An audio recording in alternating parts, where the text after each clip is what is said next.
Welcome in. This is Off the Bench, presented by United Dairy Farmers. Justin Kinner, Casey McAllister back in the producer chair today. You can't see him, but I promise you he is there. And then, of course, the tag team champions in one corner. You got Elliot Rearing, who's a little cranky today. And in the other corner, only with one working ear today, That's we right. got Mr. Jacob Tisdett. Gentlemen, good morning. But we're here and ready to roll. Yeah. How you doing, Beautiful Kinner? Wednesday. Wow. Hump day. Happy hump day. So the guys are a little upset that right now they could only hear me through one side of their headset. So they're trying to fight through adversity today, and I appreciate that. But the good news is, because I know Elliot hates the background noise of my laptop, I think we got that problem resolved, and I don't think we have to worry about it. That seems right? a little early to victory lap that, because it could go wrong in the next hour and 56 minutes. Yeah, I'm not going to be one to take early victory laps on something like that. At any moment, that could come back, and it would very much upset me. So I'm going to say that as of right now, that problem has been resolved. As of right now. There you go. As of right now. So I don't know if we get Casey camera time today. Do we get Casey on the camera? Let's see. I'm still trying to get to the bottom of why he. Oh, wait for it. Wait. Oh, there he is. I'm here. Casey, joined the chatter the last time you wore that. You were in a kind of a dumpy mood. You weren't really chattery, but you're back. You should be. You had another off day yesterday, another day taken off by Casey. You should be full of energy today. Join the chatter, would you? I mean, I would love to join the chatter. I just had to get a working car, since my other one died on me in the middle of Hamilton. So I've got that all taken care of. I got that all squared away. You bought a new car? No. I am using. He's driving a car without power steering because his other car broke. I see. Yeah. So this car has no AC, no power steering. I had to get new tires on the front end of the car. How is this an improvement? Well, at least it runs. It gets me to point A to point B. Yeah, but As of Much now, like the 2003 Chevy Impala. That is true. Elliot That drives.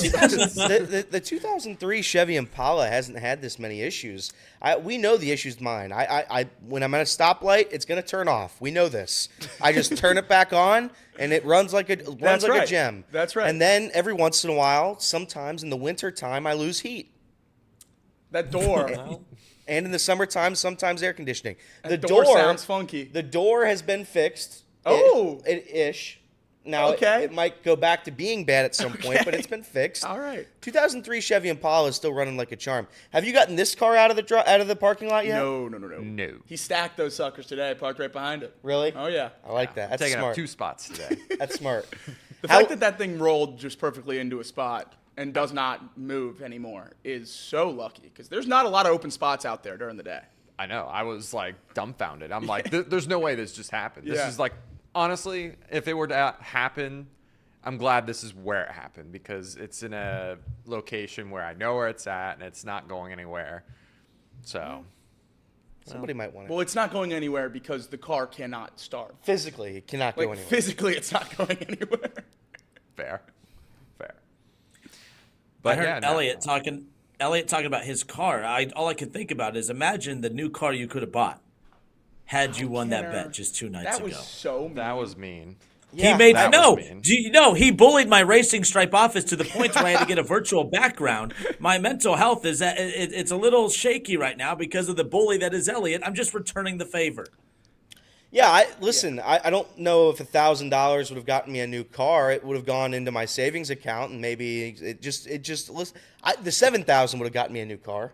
But the $1,000 would just have gone to savings, How gone many to student loans. 2003 Impalas could that $7,000 have been? Based on what I paid mine for, it could have gotten me 4. Okay. So All right. roughly 4, 3.5. 3.5 Still a good 2003 deal. Chevy Impalas. I just eclipsed the 200,000 mile mark. Congratulations. Thank you. That's big time. Casey, how many miles did your car get? The one Before that's dead? Yeah, before it died.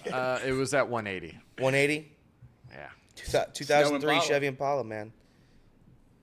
Yeah, the Chevy Malibu. right. Lots of boo-boos. Well, nonetheless, Jacob, how's your vehicle? My vehicle's great. My vehicle's just fine. Good. Getting Yeah, to work without so- any problems. And then leaving work without any problems. It's a good day to be Jacob Tisdett. There you I go. guess. Coming up here in a bit, we'll dive into the breaking news that kicked off the morning. The Kansas City Chiefs, they make a move well ahead of the trade deadline. Look, every year I feel like we say this. Every year we talk about all the moves that are made at the deadline or the lack thereof. It's been an aggressive trade deadline already, and we're still more than a week away from that. So we'll talk about that more in detail coming up here in a bit. Because I don't think that the moves are done. There's some other big names that are rumored to be on the move potentially that could help shape up the playoff picture when it's all said and done. But we'll get to that coming up. But want to kick off the show the only way we know how, and that is, of course, with Elliot's headlines. Maybe. Elliot loves three things: Joey Votto, David Bell, and leading off the bench with top headlines. Oh, yes.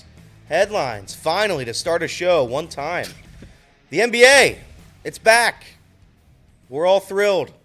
The Knicks, they were destroyed by the NBA champion Boston Celtics, 132-109. That was a clowning from the jump. Tatum, 37 points, 14 of 18 from the floor, 8 for 11 from beyond the arc. Derek White dropped 24 points. Brown had 23. Drew Holiday had 18 points for himself. Celtics, they shot 50% from the floor, but it's worth noting they shot 47% from three. They missed their last 13 threes in effort to try and break the all-time NBA three-point mark in a game. They made 29 threes. They proceeded to then miss 13 straight to try and break that record. So they were shooting 60-something% from beyond the arc. It was incredible last night. Absolute domination. The Lakers, they take the game over the Timberwolves 110-103. Anthony Davis dropped 36 points, 16 rebounds. LeBron had 16 points as well. And, of course, Bronny and LeBron, they become the first father-son duo in NBA history to take the floor. Kinner, I know you were very, very excited about Bronny and LeBron taking the floor. It was natural. It was organic. It happened at the right time. Nobody forced it. It wasn't a forced moment at all. Just a magic moment that we all got to watch last night, right? It was, very shocking, very surprising. But the one thing about Bronny, he's consistent. His preseason averages carried over into the regular season. And then on top of this very organic thing that happened, did you guys see that the Griffeys just happened to be there? Yeah. Ken Griffey Sr. and Jr. The only other father-son duo in pro sports fans. Oh, yeah. Yeah, they just happened to be there for this very organic moment. It was pretty wild. It was pretty crazy. Only in L.A. does wild organic things like that happen. I will say this. I think there was a mixture of emotions on X.com regarding this event. I think half the world hated it and half the world loved it. It's whether or not you're a LeBron fan. If you're a LeBron fan, you liked it. If you're not a LeBron fan, you didn't like it. I think it's pretty evidently clear that it was the most forced thing of all time. The kid played 2 minutes. And the other thing is, too, LeBron is making Bronny the most scrutinized NBA player in the league. There's no doubt. Like anything Bronny won't accomplish, we're all going to talk about it because LeBron forced this kid's way into the league. I think that's a strange trade-off, right? He wanted the picture. He wanted the moment of them checking in together. That's what this is all for. I don't think it'll be an ongoing thing. I don't think Bronny's going to play many minutes going forward. I imagine he's going to be back in the D or G League, whatever it's called now, relatively soon. I don't think he'll be on the Lakers roster. But I also don't think it's like something to get angry about. Like, I only watched the Lakers game last night because of that. If that Bronny storyline wasn't there, I would not have tuned in for the Lakers. 0% chance. But he was, and I watched. To be fair, it is cool. It is neat seeing LeBron and Bronny out there together. Don't get me wrong. Like, I'm not going to be that cold-hearted in this exact situation. I guess I just didn't like how it developed. But, yes, that's going to be neat. As I said on yesterday's show, 30 years from now when they show that clip or they show the pictures of LeBron and Bronny and then Ken Griffey Sr. and Jr. all taking a picture together and all the clips of them playing on the floor together, yes, that's going to be fantastic. I don't know how often they're going to be on the floor together moving forward. I think that's going to justify whether this was a big shtick or not. If that's the last time we see LeBron and Bronny on the floor together for quite some time, then yes, it's even more weird as far as how forced it was. The stuff that made me nauseous, Jacob and Elliot, was the fact that you had guys like Emmanuel Acho and others on social media. I straight chills, bro. I had a tear in my eye. Watching. I'm like, can we stop? Can we stop with this stuff? Like, it was a cool moment. I thought it was neat. I thought it was cool. I didn't think it was organic. But a tear in my eye, goosebumps. Come on, you're lying. You were lying, Acho. You were lying. You nerdy media personnel out there. You didn't cry. You didn't get goosebumps. You're all lying. Stop it. I thought it was a cool moment. I enjoyed it. I watched the clip like 5 times. It was a cool thing. It's a cool thing to have happen. And people say nepotism. Giannis has his entire family in the NBA. His entire family, and each one of his siblings is worse than the next. So that's where, like, I don't really care. He was taken with one of the last picks in the draft. It would have gone to a guy who probably wouldn't have worked out in the NBA. And it would have probably amounted to the same amount of minutes Bronny played in that game, which is 2. So I'm not going to sit here and make a big fuss about it. I thought it was a cool moment. LeBron gets his moment with his son, and we're all going to move on, and this will be a non-story in 10 weeks from now. Yeah, I think you're probably right. We'll probably see him send back down to the G League. I don't know. I thought it was unbelievably cool. I thought it was one of the coolest sports moments that I've seen in my lifetime. To see a father-son duo in basketball, nonetheless, to have this kind of longevity, and LeBron to be playing at a high level still, I think is something that we didn't expect. Obviously, he's talked about playing with his son for a long time, but everyone kind of thought that he was, would be at the end of his career, just in the league because he's LeBron type of thing, and he's still playing at an All-NBA level. And I thought it was really, really cool to see him out there with his son. NFL news: the Titans and Chiefs, they are working to finalize a trade that would send receiver DeAndre Hopkins to Kansas City, league sources told ESPN's Adam Schefter. The Titans would receive a conditional 4th-round pick in a trade that is expected to be completed at some point this afternoon. Andy Dalton, he was involved in a car accident with his family. Everyone is believed to be fine. That was a headline I saw on ESPN, so I thought I'd mention it. MLB, final headline: Shohei's 50-50 ball was sold at auction for $4.39 million. That is the most ever for any ball in any sport ever sold. That is the highest paid ball in any sport. $4.39 million. Wow. Yeah, that's are you guys big memorabilia guys? Do you guys go do you guys look for stuff like that? No. It's never been of interest of love me, that like a stuff. car. You guys sports card collectors, are you? Cards, no, but like stuff like that, baseballs, cleats, gloves, pants, jerseys, all that stuff, absolutely. Yeah, I love all that stuff. I would never go out and buy it. I like it. It's cool to see. Like if I go to the Reds Hall of Fame Museum, I like to see all the stuff in there. I just don't. I would personally never ever in a million years pay $4.39 million for a Shohei 50-50 ball. I just don't have any interest in that. And keeping it. Fair enough. All right, this is Off the Bench, presented by United Dairy Farmers, Chatterbox Sports on YouTube, ESPN 1410 Wing AM in Dayton. Justin Kinner, Casey McAllister back in the producer chair today, and then, of course, Elliot Rearing and Jacob Tissett with you here. All right, you heard it during, obviously, Elliot's headlines there, but yes, the Kansas City Chiefs made news early this morning with the addition of DeAndre Hopkins. They get a trade done, or at least I think, has it been official? Is it official? I know they're very close to getting it done. It's not official as of right now. But it sounds like it's about to be official. Just some T's that need dotted and some I's that need crossed, apparently. So we'll talk about what that trade means for the Chiefs, what it means for the AFC, even what it means for the Bengals. We'll talk about all of that coming up. It's been a very active trade deadline, and the trade deadline's still over a week and some change away. We'll get to all of that coming up next. This is Off the Bench, presented by United Dairy Farmers.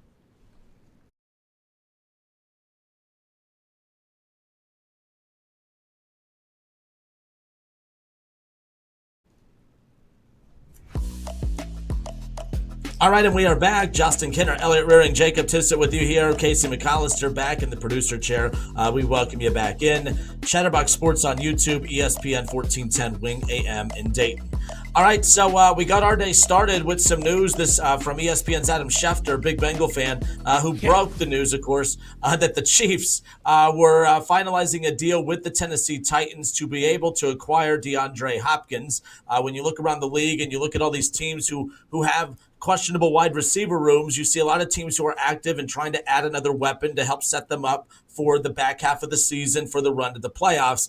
The 6-0 Kansas City Chiefs, they're rolling. Offensively, they don't look as dominant as they have in years past. We talked about the deficiencies within the game right now of course, the almighty Patrick Mahomes. He leads the league in interceptions. Continuing to complete a lot of passes to the opposing team. But a lot of that has to do with maybe being too aggressive, trying to force some stuff. You don't have a good wide receiving core, not making excuses for him. But I think even the front office sees that, yeah, we're 6-0. We're back-to-back two-time defending Super Bowl champions, but we have to make a move. And the Kansas City Chiefs, they pulled the trigger on it. Your guys' reaction as we're off and rolling here today on Off the Bench, the Chiefs get DeAndre Hopkins. How big of a deal is this? I think it's a huge deal, and I've seen a lot of sentiment that DeAndre Hopkins isn't the DeAndre Hopkins of old, and absolutely that's fair. He's certainly not 2017 DeAndre Hopkins who led the league in receiving, had 13 touchdowns, all that good stuff. The guy that was so scrutinized, Bill O'Brien was so scrutinized for moving on from, but he's still a very, very good receiver. Last year he had 1,000 yards and 7 touchdowns. His last 2 years in Arizona, unable to eclipse 1,000 yards. But the 4 years before that, he was able to get 1,000 yards. This guy is able to produce, and dropping him into a Kansas City offense with Patrick Mahomes at the helm and Andy Reid, a great offensive mind, obviously, and Matt Nagy, who's been a hell of an offensive coordinator for them so far this year. I think he's going to be an incredible addition and a guy that nonetheless is just sure-handed in a young wide receiver room with a lot of guys that I'm not sure Patrick Mahomes has a ton of faith in. I think DeAndre Hopkins is going to be the guy we see in third downs in the red zone that Patrick Mahomes is consistently going to. And I think it's going to free up Travis Kelce because with the injuries to Rashee Rice and everything else, I think people are continuing to just key in on Travis Kelce. And I know that he hasn't had the best season so far, but I still have faith that he's going to be a difference maker when it comes down the line and really matters for the Chiefs. And I think DeAndre Hopkins gives them just a second legitimate threat as we wait for, maybe eventually Sky Moore or Xavier Worthy or any of these young guys to really emerge. I mean, we know Juju Smith-Schuster can give you one game with 130 yards, but how consistent is that going to be? This proves to me that the Chiefs front office and Chiefs coaching staff and probably Patrick Mahomes as well agreed with me and the rest of us in saying that the offense wasn't where it could be with the pieces around them after losing Rashee Rice, and that's why they went out and got a true wide receiver one, and I think it really moves the needle for the Chiefs. And if I didn't think they were Super Bowl favorites before, they probably are now. I think that's how big of a move this is for DeAndre Hopkins going to Kansas City. Yeah, good organizations see problems and they address them, and that's what they did. I don't want to tie this too much into the Bengals, but the Bengals have a lot of holes on the defense, and nobody in Cincinnati believes they will make any sort of move to address that. The Kansas City Chiefs, in their last game against the 49ers, Noah Gray was their leading wide receiver. Noah Gray. Samaje Perine had the second most yards at 22. So it's clearly an issue. Xavier Worthy, I think he looked good in week 1. I think there's still some big playability there, but you need a consistent pass catcher. DeAndre Hopkins gives you that. So good for the Kansas City Chiefs. They're still undefeated. They find ways to win. Patrick Mahomes has looked the worst maybe of his entire career, and they're still undefeated. Now they get DeAndre Hopkins. You still have Travis Kelce, as Jacob said. I think by the way, they're on backups at every position except for tight end on offense, seemingly. So it's interesting to see them do this. It's going to matter for the Bengals. It's going to matter for everybody in the AFC because you just made a juggernaut even better. Yeah, at the end of the day, it's about, of course, a team that has needs, and they're looking to address those. Now, with where we're at right now, DeAndre Hopkins, I think some of the people questioning, okay, just how good is DeAndre Hopkins still? Like, this is a sexy name, of course, but, is he still going to be able to go there and be a legitimate, number one? He might be their number one option just by default because who else do they have out there? But, if, you have Rashee Rice out there, if you have a fully healthy wide receiver core, how does he stack up with those guys? The bottom line is you're not going to see him play with Rashee Rice this season. He has to be the number one. He has 15 catches on the season, 173 yards total. He has 1 touchdown, averaging about 11.5 yards a catch. He does have 10 catches for a first down. He's obviously one of their primary targets when they need to pick up a first down, of course, talking about how he was utilized in the Titans offense. He was the second leading receiver on that team behind Calvin Ridley, ahead of Tyler Boyd on that depth chart as far as that's concerned. How he molds and how he fits in with this Chiefs offense, he's going to get number one target looks. He's going to have the best quarterback in the NFL throwing him the football. I don't know what this means for the Chiefs. They're already a good football team. They've been finding ways to win football games, even with deficiencies within the offense. Again, at the end of the day, they addressed a need, but how much better does DeAndre Hopkins make the Kansas City Chiefs? I don't know if this move today, and from your guys' standpoint, my team stinks. They're not in the playoff picture anymore. Your team's in the playoff picture. obviously you're not competing with Kansas City this season just from the standpoint of, hey, they're fighting for a 1 seed. You'll be fighting for maybe a division, but a wild card spot at that. What does this do to you guys as Bengal fans? You see this. You see that the Chiefs get DeAndre Hopkins. What does that mean from your point of view?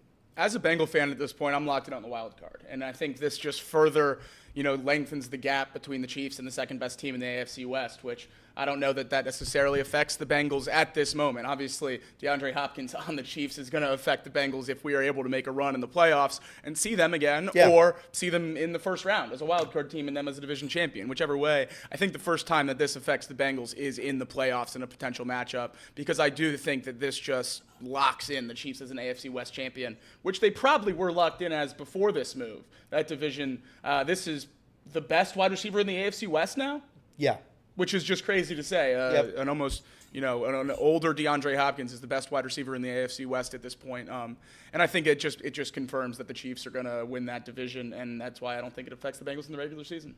It doesn't affect the Bengals as of this second, right, but it will affect the Bengals eventually. Yeah, I mean, this makes the Chiefs a much scarier offense. Much scarier.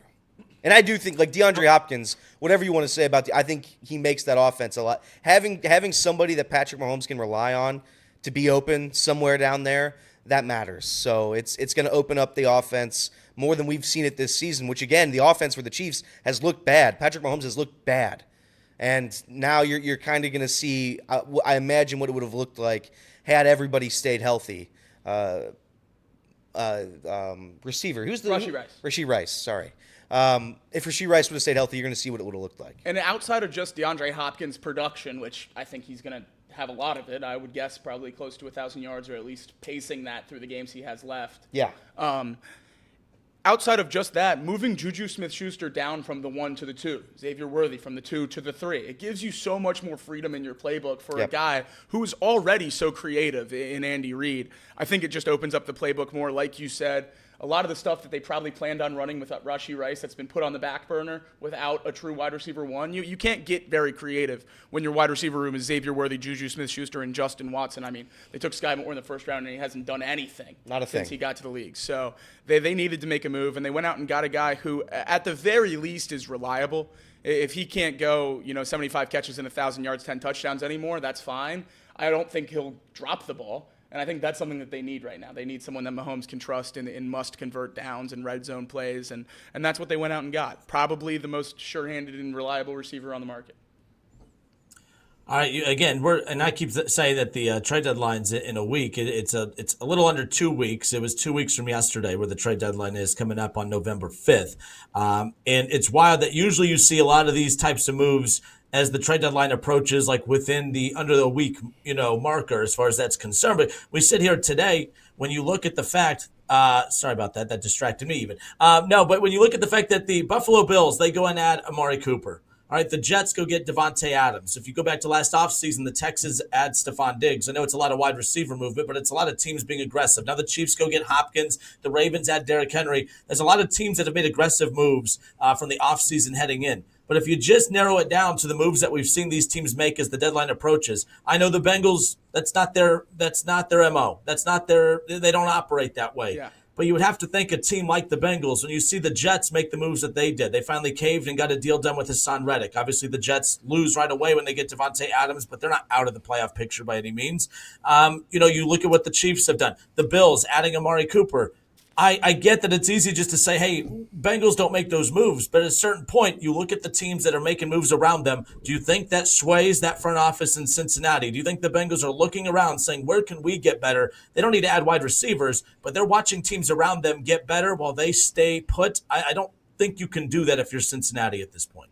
I hope it does. I certainly hope this nudges the Bengals in that direction. You're fighting for a playoff spot, and there's no other way to put it. You have to fight, and part of that fighting is improving the roster and trying to win every game as it comes, and we play the Eagles this week, and it certainly would make sense to trade for a tackle. Orlando Brown, questionable.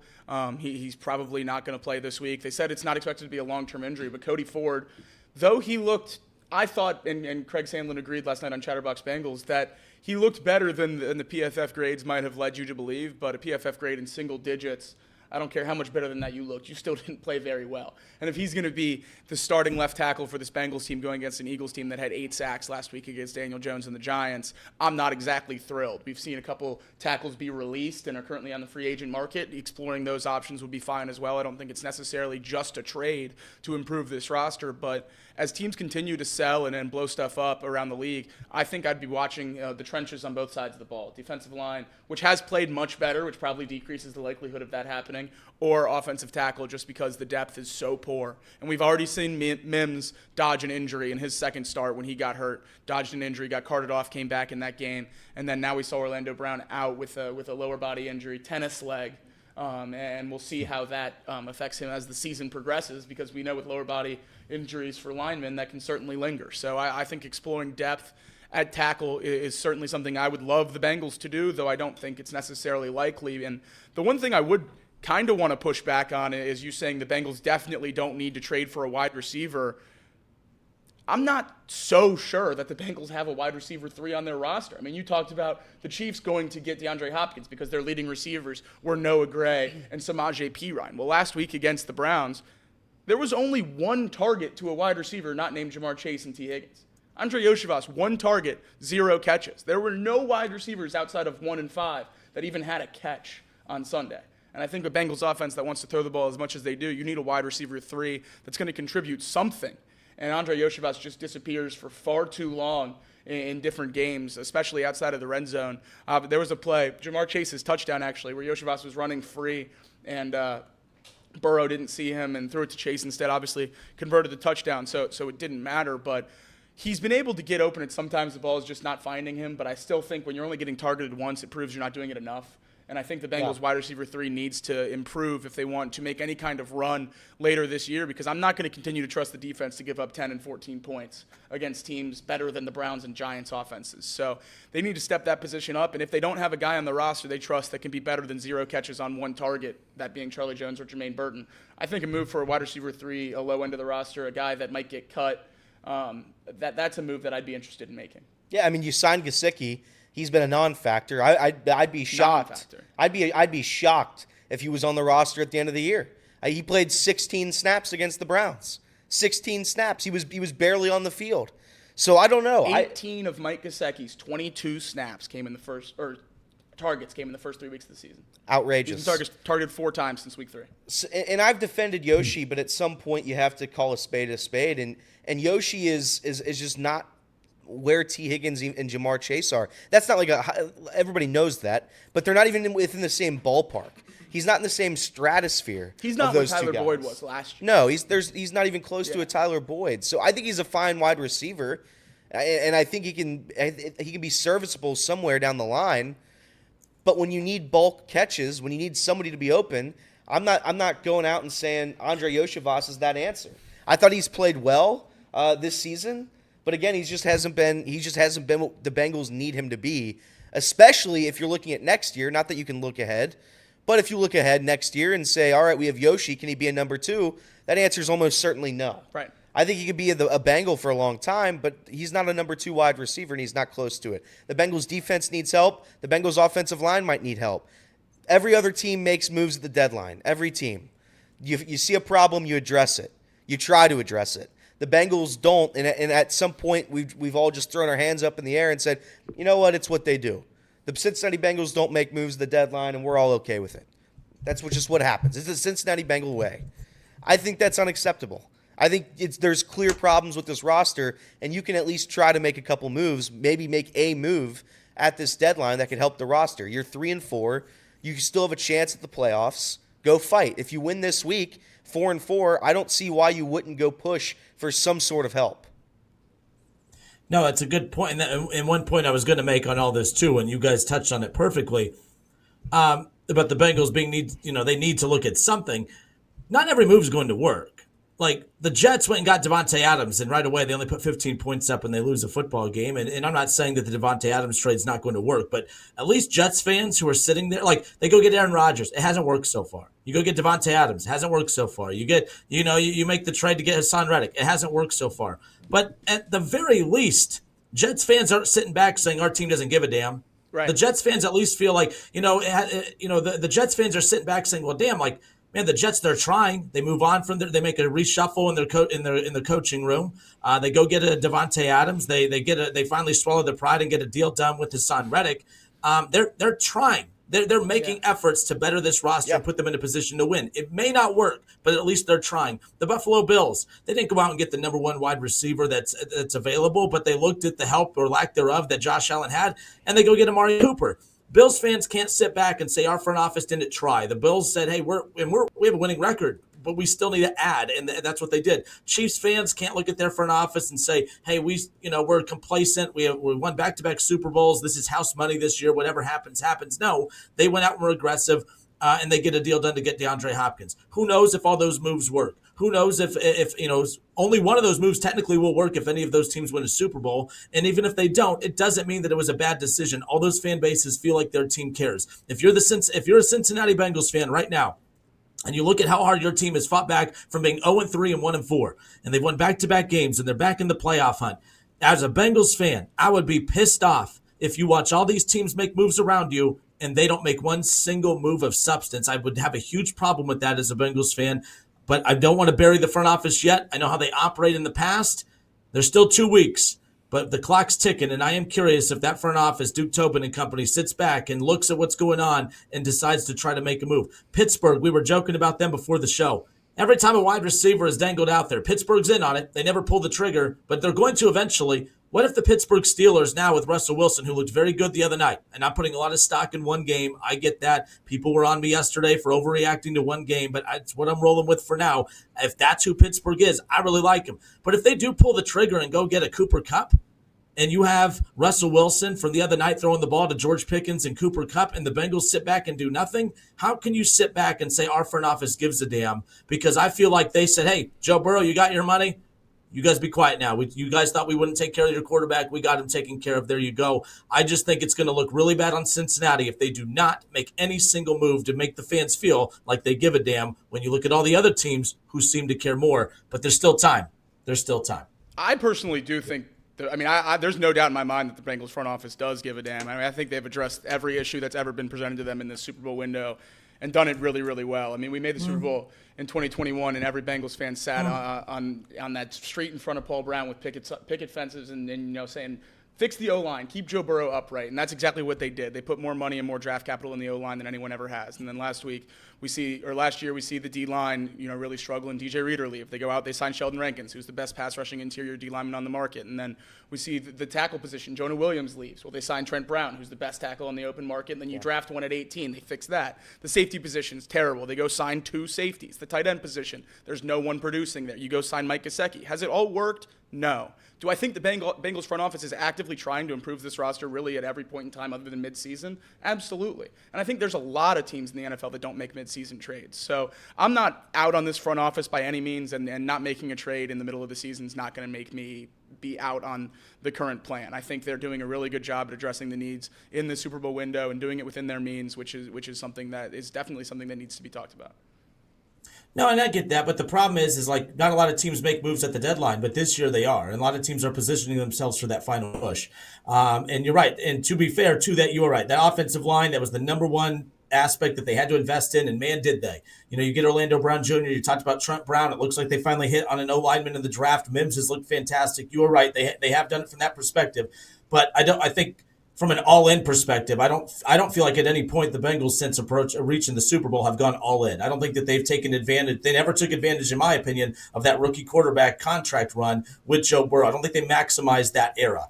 They did invest in the O-line. Yes, I agree. No doubt about it. But if all these other teams are making moves and they don't, that's a huge problem. That's a huge problem because you're sitting on your hands while everyone else is getting better. And not doing anything about it. That I would have a problem with. But nonetheless, I will keep an eye on that developing situation. That's more of a debate for post-November 5th than 2 weeks before, nonetheless. All right, speaking of the Cincinnati Bengals, and you touched on it, some of the concern about the lack of a wide receiver 3 for the Cincinnati Bengals. It was interesting in the press conference yesterday for the Cincinnati Bengals. I don't know who the media member was, but had asked Zach Taylor, basically looked at him and said, hey, do you feel like your offense is too Jamar Chase, T. Higgins centric? Is the Bengals offense too Jamar Chase, T. Higgins centric? Is it by design or is it lack of depth at the wide receiver position? Zach Taylor turns and looks at the reporter and says, do you have a problem with that? Like in a joking way, of course. But of course, that leads us to this conversation here. Is the Bengals offense too Jamar Chase, T. Higgins centric? Is it by design or is it by lack of depth? We'll discuss all of that coming up more off the bench when we come back.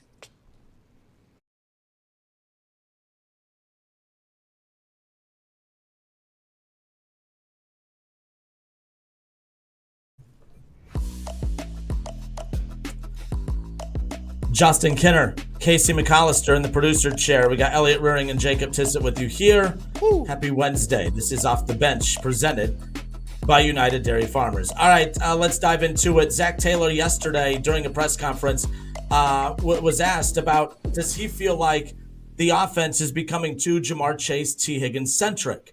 Now that may sound like a silly question because, of course, those are number one and number two wide receiver on this roster. It may sound like a silly question, but you heard Jacob talk about it a little bit ago. The lack of production, or basically the non-production from anyone else not named Jamar Chase or T. Higgins, kind of alarming as far as that goes. I think was it Yoshi and Gesicki, their first 3 games, 24 catches between them. The last 4 games, 8 catches between the two. Obviously, the way that the ball was being spread around initially early on has now been shrunk. And whether it's by design or just lack of production from the others, I am curious your guys' thoughts. When you hear the reporter ask Zach Taylor that, and he turns and says, do you have a problem with that? In a joking tone, of course. Do you guys agree? Is this Bengals offense too Jamar Chase and T. Higgins centric? I don't know. Yes, it is. I mean, it is. But I also think that's what every team does. I think every team goes to their best players. I think, like the Dolphins, when you have Tyreek Hill and you throw it to him 15 times a game, and you have Jalen Waddle right next to him, and they get a bulk of the receptions, bulk of the targets. I don't think that offense is too Tyreek and Jalen Waddle centric. I think that's their best players, and they're using them. I don't. So no, I mean, yes, they are. Yes, it is a heavy Jamar Chase, T. Higgins centric team, but I don't think if you go away from that, that's the recipe for success. Right. I don't think there's another option. I think that's the key. You throw the ball to your best players, and if they're going to be open like they have been, then yeah, keep throwing it to them. I have no issue with it. And sure, does a lack of a third option, pass catching option, scare me a little bit? No doubt about it. But as of this moment, on October 23rd, I'm not concerned that they're doing what I asked them to do, which is throw the ball to Jamar Chase a lot, right, or throw the ball to T. Higgins a lot. I think that's the sign of a good offense. I get the question, I get the understanding, or I get the sentiment behind it. But at the end of the day, what exactly would you want this offense to look like if it wasn't being run through those two guys? I don't know. I mean, the run game hasn't been as good as probably we all want it to be. But I think you're still trying to figure out the dynamic between Zach Moss and Chase Brown. Mike Gesicki has been a failed project. I hate to say that, but you signed him and it just hasn't worked. It's okay. You tried your best. It hasn't worked. He played 16 snaps against the Cleveland Browns. So if you don't throw it to Jamar Chase or T. Higgins, what's the next plan? There is none. So in my opinion, this is a non-story. Keep throwing the ball to your 2 best wide receivers, and we'll deal with what happens after that.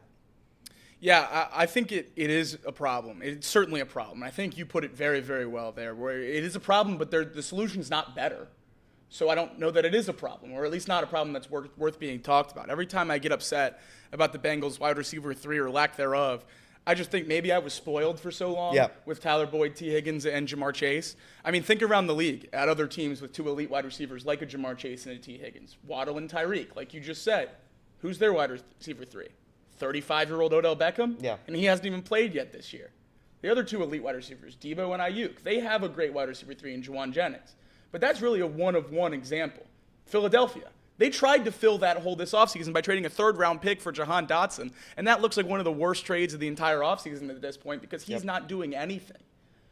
A sustainable wide receiver 3 is only a thing in the NFL, in most cases, when you only have one wide receiver one, and then you have a 2A and a 2B. When you have a 1A and a 1B, like we do with Jamar Chase and T. Higgins, having a wide receiver 3 putting up substantial numbers is something that isn't very common, and I think is something Bengals fans got really used to with 3 elite wide receivers in prime Tyler Boyd years before the end when he started to taper off, and we had 3 guys on the doorstep of 1,000 yards for about a 3-year stretch there. It was unbelievable, and it's not something that happens around the NFL, and I think Bengals fans want it back. And it's not going to necessarily just pop up and happen. So you have to get lucky on a guy like a Yoshivas or a Burton in order to have that happen, and we haven't done that yet. It doesn't seem like we've struck gold on a late-round pick, which is, I think, what we're going to keep doing as long as Jamar Chase and T. Higgins are here. And if T. Higgins leaves, that probably changes it to using a premium pick because we've seen how important 2 elite wide receivers are in this offense. I think it's just the system, and if you have a problem with Jamar Chase and T. Higgins getting so much of the targets, I think that's a problem you have with Zach Taylor more than anyone else. Yeah, I agree. That's why at first some people I saw were mocking the reporter about asking that, about is it too T. Higgins, Jamar Chase centric? But I understood what he was saying. I think that the question should be asked, is there a concern about it's Jamar Chase, T. Higgins, they're doing their job, and it's Joe Burrow's job to get them the ball. I think the concern is the drop-off. I mean, they're from a target perspective and a catch perspective. I mean, Jamar Chase and T. Higgins have double the amount of catches, which doesn't sound bad, but they also have double the amount of targets. Joe Burrow's not even looking at anybody else. That's not a shot at Burrow. I don't think Burrow trusts anybody else. Gesicki coming in, we heard nothing but great things. By the way, a tight end. We heard nothing but great things about Gesicki during camp. We had Jay Morrison on and all that, and there was multiple reporters that talked about the connection and the chemistry between Joe Burrow and Gesicki from the early goings of camp, that was going to be a development to keep an eye on throughout the season. That hasn't developed at all. There hasn't been any connection. There hasn't been any chemistry between the two as far as on field goes.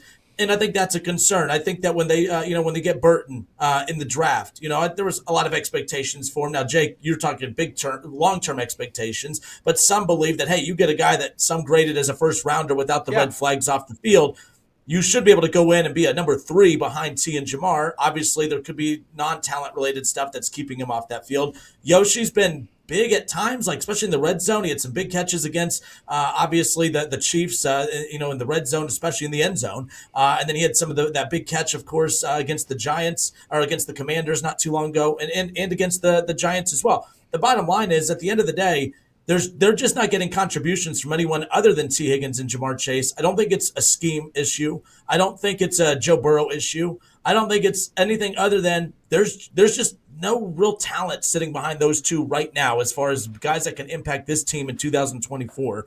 And that's why I never thought about the Bengals needing a receiver at the draft, Jacob, but you were one that said, hey, maybe that is something that they need to look at. Let me ask you. We just watched the Tennessee Titans move on from DeAndre Hopkins. They're selling off pieces. They're not going to compete in 2024. You mentioned Tyler Boyd. Is Tyler Boyd an option? Could you see the Bengals looking at Tyler Boyd and the Titans and saying, hey, bring back a veteran number 3 option wide receiver that wouldn't have to learn our offense. You just drop him in there and watch him go. I see your facial expression. Probably not a fan of that, but what do you say to that? No, I would be out on Tyler Boyd. I love Tyler Boyd. Great memories in Cincinnati. He was a great player while he was here. He is worth stats than Yoshivas this year. He's only 170 receiving yards on 18 catches on an offense that really hasn't done much. He's a great leader, and I'm sure he would be great for the locker room, but I wouldn't want Tyler Boyd on this team in anywhere other than street clothes on the sidelines. I respect to Tyler Boyd. I think towards the end of last year, it was very evident that he was not the Tyler Boyd of years prior. I'm uninterested. The issue is Jermaine Burton, and the fact that this guy's nowhere to be seen through 7 weeks. He has one catch for 40 yards? Yeah. He had one catch. He has one catch in the year. I truly do believe the Bengals drafted him to try to be that wide receiver 3. It hasn't worked for whatever reason. Clearly, there's something not right there. It's hard for me to believe that he doesn't have the talent to be on the field at this moment. There's something else behind the scenes that we don't know, I'd imagine, is what's going on. Maybe he just doesn't know the plays. I don't know. But Jermaine Burton not being out there and not being an option for the Cincinnati Bengals this season, that's what's killing him. You don't have a wide receiver 3 because you tried to draft one and he hasn't been on the field. Mike Gesicki, you bring him here to Cincinnati, hasn't worked. Eric All has been arguably the wide receiver 3 this season. Arguably. I think Yoshi has been that guy for the first 4 weeks, but he's had only a couple catches the past couple of weeks. So I don't know where to go. I think if you don't throw it to T. Higgins or Jamar Chase, you're not throwing it to anybody that we trust. I think Joe Burrow sees that. I think he's a pretty smart guy, and he knows that you're not going to be able to run an effective offense through Andre Yoshivas and Mike Gesicki right now. It's just not happening. Well, and again, one more point and a counterpoint to all of this too. I don't think we need to be look. The Bengals have one of the best passing offenses in the NFL. I think it's kind of, I think it's a weird thing to dive into. I think it's a concern, as Jacob said. But let's be clear. You look at some of the contenders throughout the AFC. The Bills were winning football games. They had no wide receivers. Yeah. The Chiefs are 6-0. They have no wide receivers. And Bengals fans and people who cover the Bengals, we're spoiled over here because why? Because, oh, man, they throw it to Jamar and T too much. I think the Bills would kill for that problem. I think the Chiefs would kill for that problem. I don't think it's a problem. I think it's something that you could circle and say, here's where the Bengals can improve on and add depth, no doubt. But when you look at the teams around the AFC, the contenders, the Ravens with their wide receiver room, it's the best wide receiver room they've had during the Lamar run. But again, that's not Jamar Chase and T. Higgins. You look at, obviously, you have to go get DeAndre Hopkins, who's aged, to make the Chiefs feel comfortable about their pass game at this point. You look at the Bills. You have to go get a 31-year-old wide receiver who leads the league in drops to address your passing issues. And we're concerned about the third option for the Cincinnati Bengals? Come on. I think that's fair. Let me another concern, if there is one. The run game for Cincinnati. For a while, I thought this was one of the most well-balanced offenses in the league, but Cincinnati right now, as a team, averaging 94 rushing yards a game, and they're in the bottom 5 in the league in that department. I know there's probably other metrics to feel good about it, but right now, they're not one of the league leaders as far as, overall rushing as a team. Is that more of a concern, especially when you look at the fact that the Chiefs do lean to their run game, the Bills lean to their run game, the Ravens are going to win this division most likely because of their run game? Is it a concern that the Bengals' run game is not as explosive, at least based on the last couple of weeks, than what we saw early on? I don't think it's a concern. I don't think it's a concern yet. I think they're still figuring out the dynamic between Chase Brown and Zach Moss. I still don't think there's a set running back one as of this moment, which means it's split carries, which means one guy, if he gets the momentum, he continues to run the game. And if not, you switch to the other guy. But if he doesn't have it, then it's just a flip-flop back and forth, and nobody's really getting momentum. That's at least what I see as of right now the past couple weeks. I'm not too concerned. The Bengals' offense is not a run-first offense. They're not going to run the ball. They're not going to make it the number one priority to move the ball down the field. Saying that, you have to have an effective run game to be able to open up the pass game. We all know this. I think a large part of this is also having big leads. The Bengals haven't really gotten out to any big leads and taken the priority to run the ball more. I think you had that chance in the Browns game, and it just didn't work. It was a disaster almost. So I think it's a culmination of things, not having a ton of big leads. I think it's not having a set running back one. You're going by committee, which is fine. I think the Lions do it well. The Lions are the best the running back committee in the league by far, no question about it. But the Bengals still haven't found that rhythm yet. I'm not worried about it as of this second. Yeah, I'm really not either. I'm still really high on Chase Brown and what Zach Moss provides in the run game. I mean, I know he had 6 carries for 7 yards last week against the Browns, but he had 3 catches for 33 yards. These guys are able to contribute in other ways, and I'm still really optimistic in this run game. I think Chase Brown's shown a lot to be excited about, and as he continues to take a stranglehold on that running back one role, I think it will get better because, like you said, not having a running back one, I think that does play into it. You got to have guys get comfortable, especially in a position like that. Now that he's able to get 15 carries a game basically over the last 3 weeks, that's going to be much better for him, as I think he'll be able to get into a groove and get going a little bit more than just those every now and then chunk plays sprinkled in. I mean, he ran for 2.9 yards per carry, 15 carries for 44 yards against the Browns, and that's without a 30-yard run called back on a hold that I certainly don't think was a hold after rewatching the film. So, I mean, this is a guy that continues to put up decent numbers and certainly provides what the Bengals want in the run game, which is that chance at an explosive play without bulk carries. And I think that's something that you're not going to get from a lot of guys in the league, and Chase Brown certainly provides that. So I'm still optimistic. Is it a problem? Absolutely. You need to be a more balanced offense than almost 1,800 passing yards and 600 rushing yards. You need to be more balanced than that in order to win a Super Bowl. But I do think that the Bengals are always going to be lopsided pass in their offensive play calling, and that's why I'm going to choose to not be worried about the running back room, because I think there's plenty of other things to be worried about. And Chase Brown always has that chance at a home run. Yep. Fair enough. I don't have any rebuttal. I'm glad, because my only rebuttal was I think it would be a concern because you're not winning a Super Bowl with this rushing with that. But you said that. Yeah. So I'm like, okay, cool. Now I'm trying to make the wild card, Kenner. Thank you. We'll worry about the Super Bowl in like 4 straight wins. And again, that's why I'm very glad you said that, because I'm like, big picture, yes, I do think it's a concern as far as right now when you're 3-4 and have a chance to get to 500 this week against the Eagles. At this point, I don't care if all the targets are to Jamar and T. I don't care if there's no rush attempts whatsoever. Just get a W against the Eagles, and it all takes care of itself from there, nonetheless. But again, Cincinnati, regardless, one of the most explosive offenses in the NFL. Coming off a couple tough weeks against some really good defenses, as we've talked about, but they got another good defense they're going up against in Philadelphia coming up this weekend. All right, this is Off the Bench, presented by United Dairy Farmers. Justin Kinner, Casey McAllister, Elliot Rearing, and Jacob Tissett with you here. And we can't have a Bengals segment and not throw it to producer Casey over there and not get his take on that. Casey, your takeaways as we wrap up this segment. The run game, is it a concern at all in your eyes? Yeah, I mean, it's going to be a concern moving forward. I would like this offense to be more balanced. But as of right now, like you guys have already stated and reiterated time and time again, just win next week. That's all we need. And if you got to force feed T. Higgins and Jamar Chase to get it done, that's what you got to do.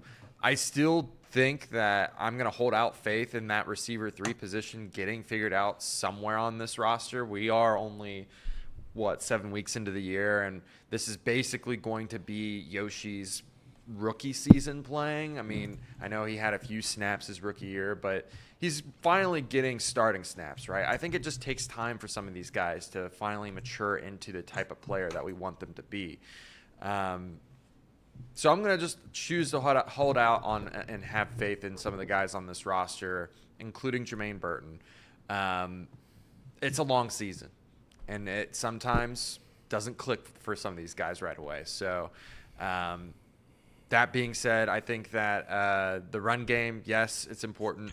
I think the receiver 3 is somewhere on this roster, and the Bengals will figure it out. It's just a matter of time. This happens every year. Around this time, the Bengals start clicking. So just win next week. Fair enough.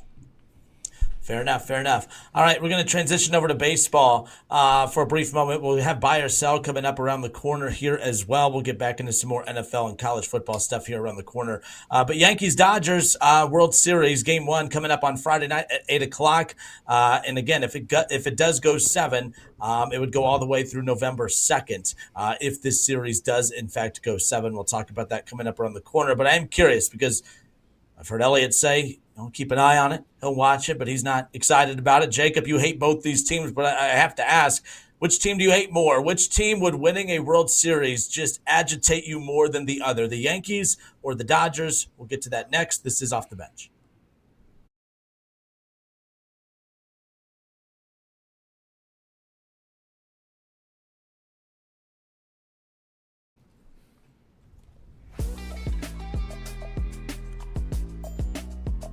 All right, the New York Yankees, LA Dodgers. Game 1 of the World Series coming up on Friday night. Aaron Judge, the Yanks, Shohei Ohtani, and the Dodgers. I know, Jake, you're not happy about this World Series matchup. Not happy. You hate this matchup, but not happy. Again, you may not be cheering for either of these teams to win. But which team? Oh no, which team winning would? So you do have a favorite. Which is the team? I'm cheering hard for the Los Angeles Dodgers. The Yankees are my 3rd or 4th most hated team in all of sports. They're by far my most hated baseball team. It's not even close. I despise the New York Yankees. And it really does bleed over into all the other sports. I hate the Giants and the Knicks just because their fans are Yankees fans. Those teams haven't won anything. And I hate them anyway. That's how much I hate the Yankees. I can't stand them. And I really, really like Juan Soto. I think he's an incredible player. I always want to root for the best players in the sports. I'm a LeBron fan. I'm a Shohei fan. I think it's important to recognize greatness while they're playing live. And Juan Soto, I think, is one of the greatest hitters we'll ever see. And he's still just 25, and he's a free agent after this year. If the Yankees win this World Series, he's not going anywhere. And I want to be able to root for Juan Soto for the next decade plus. So I need him to sign somewhere else. That's another reason I'm hoping the Yankees lose. Yeah, I'm gonna cheer for the Yankees. I don't like cheering for the Yankees, but I have to here. I despise the Dodgers. I despise Los Angeles. I think that city stinks. I think there are no real sports fans in Los Angeles. I don't think anybody cares about going to the games. I don't think they care. I think it's a big photo op when you go to those Dodgers games. You just go, you take the pictures, you're out of there by the 4th inning. I think that's what it is. Now, if you take screenshots of the game in the 9th inning, sure, I'll be discounted on that. But it's just my opinion. It's just my opinion on it. I don't think there are real Los Angeles sports fans. I think there's every once in a while there's a couple Lakers fans, there's a couple Kings fans, and that's about it. I think the Dodgers have a good crowd every night, but I also think they have the most popular baseball player in the league, which draws a lot of people. If the Reds had Shohei Ohtani, that attendance number would jump by a billion. So I'm going to root against the Dodgers and their $1 trillion payroll. They're paying Shohei Ohtani $3 million this year on a $1 billion contract. I think I think everything they're doing is wrong. And I'm against the Dodgers 100%. I hate the Yankees too, but at least the Yankees, I kind of like Aaron Judge. I kind of like Juan Soto. Luke Dreamweaver. I'm going to cheer for my guy, Luke Dreamweaver. So I have more likable players in the Yankees, and that's what it comes down to. I would love to see Shohei win one. I just think it would put him in such a crazy stratosphere, 50-50 World Series, and if he ends up pitching eventually sometime in the series, that'd be incredible. Yeah, I mean, he might have money on it. He might have money on the Dodgers to win. So again, you have two teams with some of the highest payrolls in baseball, but the team with the Dodgers with the highest payroll in baseball, the last team with the highest payroll in baseball to win a World Series. It's only happened twice this century: the 2009 Yankees and the 2018 Boston Red Sox. So there you go. It doesn't necessarily mean you're going to win a World Series, but again, you have two of the highest spending teams going head to head, and you have the two biggest markets going head to head in this World Series right now. Now, Jake, you brought up a good point about Shohei. Right now, for me, I don't look at it as the Dodgers versus the Yankees. I always do my best to view baseball the way I view the NBA, and that's from a star player-to-player matchup standpoint. You brought up Soto. You brought up Aaron Judge. Obviously, great star. There's star power on both rosters, no doubt. But Shohei Ohtani against Aaron Judge. The bottom line is no matter who wins or loses this series, baseball wins. Baseball wins. It's the one sport where I feel like championships don't matter towards individual player legacies. Like we never talk. I mean, when we talk about Barry Bonds, obviously we're going to talk about the steroid scandal, this, that, and the other. But it's never mentioned that he never won a World Series. We never debate the greatest baseball players in the world and use World Series championships to debate or to move a guy up a list or to hold a guy back on a list because of that. I mean, even Mike Trout. No one ever. And again, I get people are going to say, well, it's not an individual sport. Basketball is blah blah blah. I disagree with that to a certain extent as well. But besides that, the bottom line is baseball wins no matter who wins this, because you have two of the best players that have ever played the game going head to head, and one of them is now going to add a World Series to their resume. I just don't know which player helps baseball more by winning one. Is it Aaron Judge or is it Shohei Ohtani? Which player is this? Are they fighting for the face of the league at this point? Which player benefits baseball more by winning this World Series, do you think?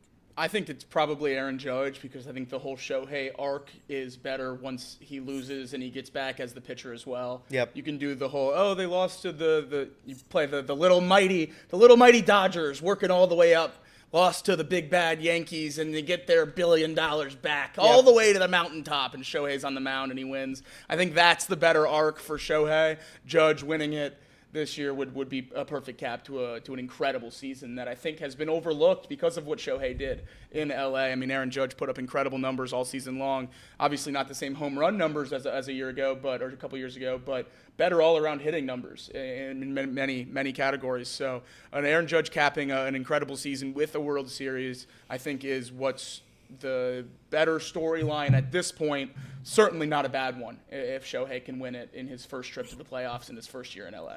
I still think teams fans of baseball still cheer for the underdog. And despite whatever you say about the Yankees and their millions and millions and millions and hundreds of millions of dollars that they spend on this roster, I do think they are the underdogs in this series. I do think the Yankees are the underdogs in this series. No shot. Oh, yeah. Yankees are massive favorites. I think the Yankees are the underdogs in this series. I think more people will cheer for the Yankees than the Dodgers. I will bet you every dollar I have so. on that, and it's an anecdotal stat that you can't check, but there's no way in hell that's the case. The Yankees are big-time favorites in this series, and if you're picking a plucky underdog, you're picking the Dodgers. I don't think so. I think that Shohei Ohtani, again... The Dodgers don't have a pitching staff. they don't have a pitching staff, but they're paying a guy $1 billion to play for them, and right now he's not making any money. The Yankees' payroll's higher. I'm aware of that. I'm aware of how much money they're spending on their roster. I'm just saying I think more people are gonna rally behind the New York Yankees than the Los Angeles Dodgers at this moment. Oh, that's crazy. I think so. I just feel like the Yankees is probably the most hated sports brand out there. The Dodgers are on the same playing field and spending field and talent field as the Yankees. They don't win. I just don't think the Dodgers are universally hated like the Yankees are. That's why I don't think that people are going to be pulling for the Yankees. If we put out a popularity poll, I do think that the Dodgers are maybe not liked, but they're more liked or they're less hated than the Yankees at this point from that perspective. Yeah, I do not think the Yankees are the underdog in this particular situation. But man, oh man, I think like the Dodgers winning it, the Yankees winning it, either is good for baseball. But I think Shohei Ohtani, you brought up a good point. Like, again, the arc of his story, not pitching. Imagine if he wins one while pitching and hitting. No one would top that story, especially in today's era of sports. But, man, oh, man, I think that right now he's the most unique talent in all of sports. Is Shohei Ohtani the most unique talent in all of sports? I mean, the two athletes that get talked about more than anybody else, Shohei Ohtani and, of course, Caitlin Clark. I mean, no one else comes close to this at this point. Shohei Ohtani winning one would be huge for all of sports, not just baseball, from that perspective. Yeah. Yeah, I just think, I mean, 100%. You're right. He is undoubtedly the most talented, I think, athlete in professional sports right now, given the fact that there are two aspects to baseball. There's pitching and there's hitting, and he does them both. And he does them both really, really well.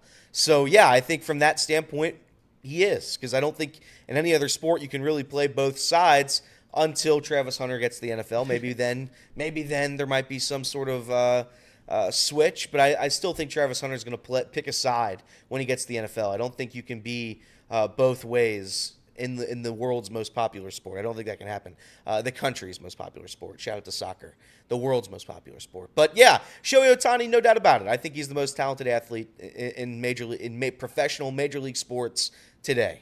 The only player in team sports I would put on his stratosphere is Connor McDavid. I think what Connor McDavid's doing in Edmonton in the NHL is unbelievable. I think he's one of the best players of all time in that sport. Obviously hasn't won one yet either. But when both of those guys, McDavid and Ohtani, get their first ring, I think it's going to be really interesting for the discourse around both sports because you hear GOAT thrown around both of those guys a lot. So a championship, obviously you said in baseball, a championship doesn't necessarily make its way into the debates of great players very often. But when we talk about GOATs, you certainly need one or two or three or four or five. So Shohei getting his first one is going to be massive. He's certainly the most talented baseball player of all time and probably the best team sports player of all time. You guys still think... Go ahead, sorry. No, go. You're good. You guys still think that the Yankees are bigger villains than the Dodgers in this series? Not even remotely on the same stratosphere. I think it's so far and away that the Dodgers are the villains. But I like players on the Dodgers. The Yankees star players are the worst. I like the Yankees star player. Outside, I don't like John. I'm not Rizzo's a John. the worst. I don't like Rizzo Giancarlo either. Stinks. Judge sucks. Soto shuffles when you throw a ball in a game where you throw balls. You just said you love Soto. Oh, I love him when he's on the Yankees. He's on the Yankees. He's a villain. He's part of the. They call it the Evil Empire. I think these are two villains, and I think you guys are cheering for the wrong ones. I love Shohei. I love Freddie Freeman. I love Mookie Betts. Okay, that's fair. I like Juan Soto. I like Aaron Judge. I can't believe you like Judge. I like Aaron Judge. Aaron Judge has done nothing wrong. Judge is a criminal. All he does. Criminal. All he does is hit tanks. I don't know why that's. He hits tanks off juice balls. Rob Manfred runs down to the mound himself to get those numbers up. You don't think Shohei has ever had a juice ball? Shohei doesn't interrupt my midweek low-level college football games. Oh, that's what it is. That's what it was on the pursuit to 63 home runs. It interrupted one noon kickoff. They were taking away Montana State versus New Mexico. I mean, what are we talking about? What a joke. What a joke. I think the Dodgers have surpassed the Yankees as biggest villains. Mookie Betts came out at the beginning of the season and said, everybody hates us, we're the underdog, nobody thinks we can do it. Ever since he said that, I was out. I was out on the Dodgers. I'll be out on them forever. And by the way, you said you said that the Yankees have the higher payroll. The Dodgers are paying one guy $1 billion. It just hasn't affected this season. Well, that's right. Because it's pushed back 35 years. That's right. They're on loan right now. But I paying can't hate Ohtani. Shohei, so I take that off the Dodgers ledger. That's fine. That's fair. I just think I'm going to rally behind the Yankees here, and I hate saying that. But Plucky underdog, New York Yankees. Only 27 World Series. But yeah, this is Off the Bench presented by United Dairy Farmers, Chatterbox Sports on YouTube, 1410 ESPN Radio in Dayton. Dodgers, Yankees, obviously the debate about which team's more hated. Let me ask you, if the Dallas Cowboys and the Kansas City Chiefs met in a Super Bowl, which team would be more hated there? Because I think the Yankees-Dodgers is a good debate of which team's hated more. There's not a lot of hated matchups in sports. Like, there's always that team that's the easy target to say, oh, yeah, everyone's going to be rooting against them. But I do, like last year with the Chiefs and Niners, everyone was pulling for the Niners. No one wanted to see the Chiefs win. Everyone was pulling for the Eagles the year before that. The Bengals were a feel-good story, 3 years ago, and it was them and the Rams. But that was a universally liked Super Bowl. Everyone was pulling for Matthew Stafford, a good story. You had OBJ with a nice little comeback story who got hot late in that season. Then you got Joe Burrow, who leads the team from 4 wins and worst to first in the Super Bowl appearance.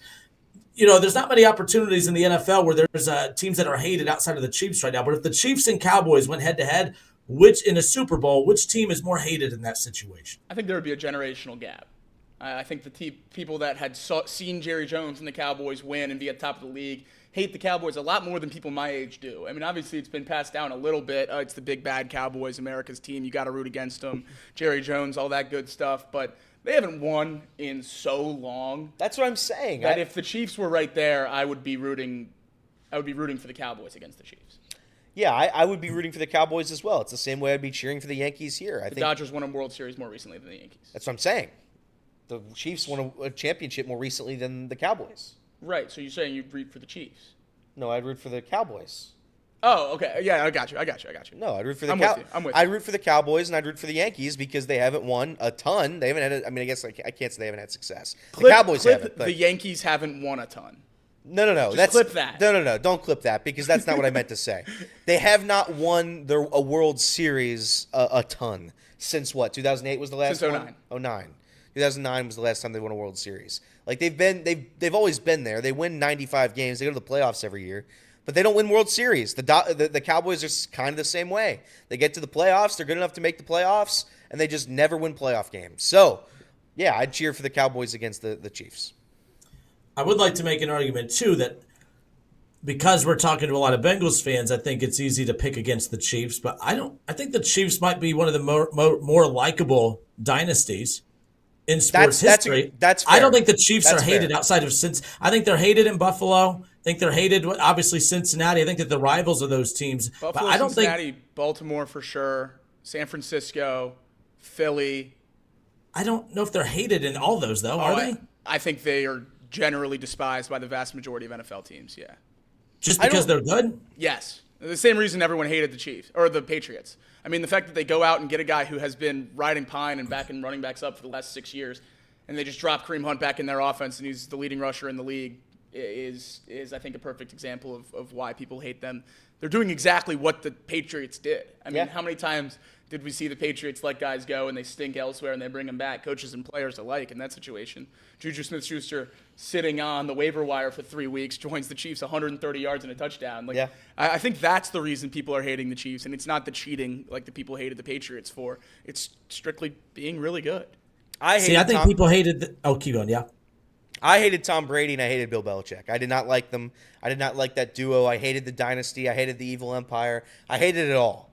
I don't really hate Patrick Mahomes. I don't really hate the Kansas City Chiefs. That's where I do. Like I don't really hate them. Like I'm gonna root against them no matter what. But I don't hate if it's them versus the 49ers.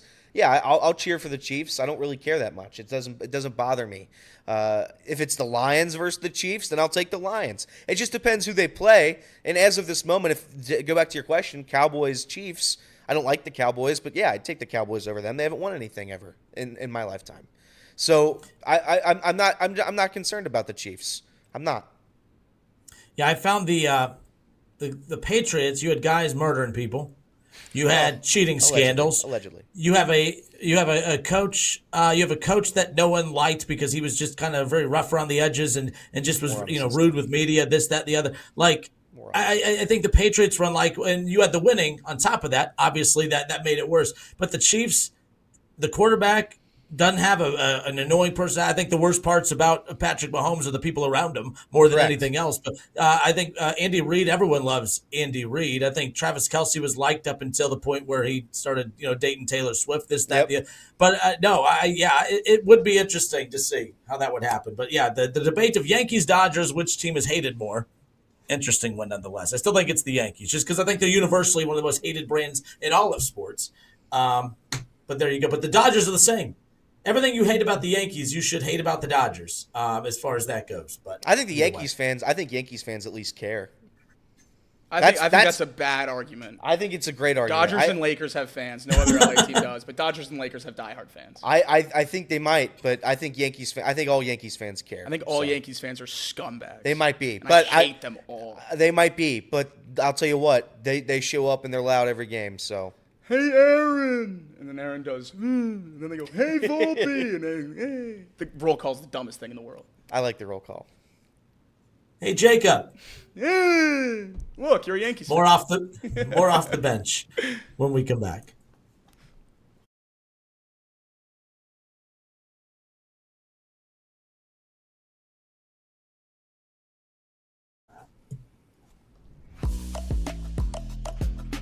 All right, time for a little buy or sell. A little buy or sell time as we sit here today on Off the Bench. All right, Justin Kinner, Casey McAllister, Elliot Rearing, and Jacob Tissett with you here. Happy Wednesday. This is Off the Bench presented by United Dairy Farmers. So let's get into it. Let's see. I think the topics at hand on this, we got NFL, we got a couple college footballs, and Major League Baseball. So we'll cover the globe here today when it comes to buy or sell. So let's get rolling. Buy or sell, first one up. Buy or sell. Deshaun Watson has taken his final snap in the National Football League. Buy or sell? I'll let you take it. It should be a unanimous buy. But because they have to pay him so much money, I think he plays next season, unfortunately. So Not just next season. I'm gonna sell it. I'm gonna have to sell it. He will play another snap. He will be terrible. He's an atrocious quarterback. But if you gave me an over/under 10 games, I'd take the under. Well, you have to take the under 7 because you're right. It's always under 7. It's always under 7. Yeah, no, I'm going to sell this as well. I think he's absolutely going to play quarterback, and I think he's going to play quarterback for the Cleveland Browns for at least a game in both of the next 2 seasons. I just don't see any way that you cut him and eat that money. I think he's absolutely going to be the Browns quarterback next year and probably the year after. Unfortunately. So we have this debate about whether the Browns, whether he'll play again, this, that, the other. We could talk about whether the Browns want him as their quarterback moving forward. I don't think they want him. They're stuck with it. But it's a matter of whether they want him to come back or whatever. I don't think he wants to come back to Cleveland. Oh, no. But I think he wants I don't think he the wants money. to come back. Guaranteed. Well, it's right. guaranteed. He can't, retire. I'm sure they have an out for that. He would need them to cut him. Right? So with that, I know that there's, first of all, the dead cap. Actually, if he retires, that's a way to stick it to the Browns. If he retires, Really? the dead cap sticks with them, even though he doesn't get the majority of the remaining dollars. There's a certain percent that he gets. But with that being said, if I'm Deshaun Watson, it's not whether he'll retire or not, but I'd come back and say, get rid of me. Get rid of me. Trade me. I don't care. Dangle me out there, see who wants me, cut me. I don't care. I'm not going to play another down for you. The fans cheered my injury. All right, they booed me in my last game in Cleveland. Whatever. By the way, I don't feel bad for him because at the end of the day, that team had his back the entire way, but he's going to most likely want out of Cleveland, and as he should. So buy or sell, Deshaun Watson has taken his final snap in the NFL. I think he has another go of it in him. I will buy the fact that he's taken his final snap as a Browns quarterback. I don't think he plays another down for the Cleveland Browns. I think that the Browns will approach this the way the Broncos did with Russell Wilson. I think it's the same question. Look, I think the only chance he plays another snap in the NFL is for the Cleveland Browns. I agree. He's not going to play for another team. Zero trade value. No one's trading for him. There is not one single team in professional football that wants Deshaun Watson. Not one. Unless he wants to go to the XFL. They'll take him in the XFL or whatever the hell that league's called. How does Cap roll over to the CFL? Probably not very well. I imagine the Canadian dollars to our dollars. Conversion rate. I don't know what that translation would be. But I promise you, he will not take another snap for another franchise in the NFL. Absolutely. It's over. It's done. They tried with Cleveland. The fans unanimously hate him, despite what Jameis Winston and Myles Garrett said post-game. I don't buy it. I don't buy what they're selling me in that. I don't think anybody wanted him there. I don't think anybody likes him. I don't think that he has any sort of value whatsoever to any franchise. I think Andy Dalton has far more value than current Deshaun Watson. Nobody is going to touch him, ever. Because they've seen it. For 3 years, he hasn't been good, and he hasn't been available. He's not playing games. 6 games.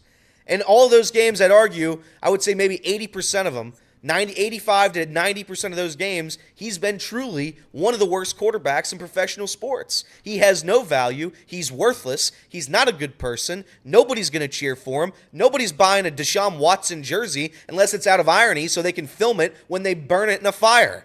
Nobody wants Deshaun Watson. The guy's trash, bad, done, out of the league. The only way he is going to play another game is if he's with the Cleveland Browns, and it's a way to punish them so everybody can just watch in Cleveland as their franchise gets burned to the ground.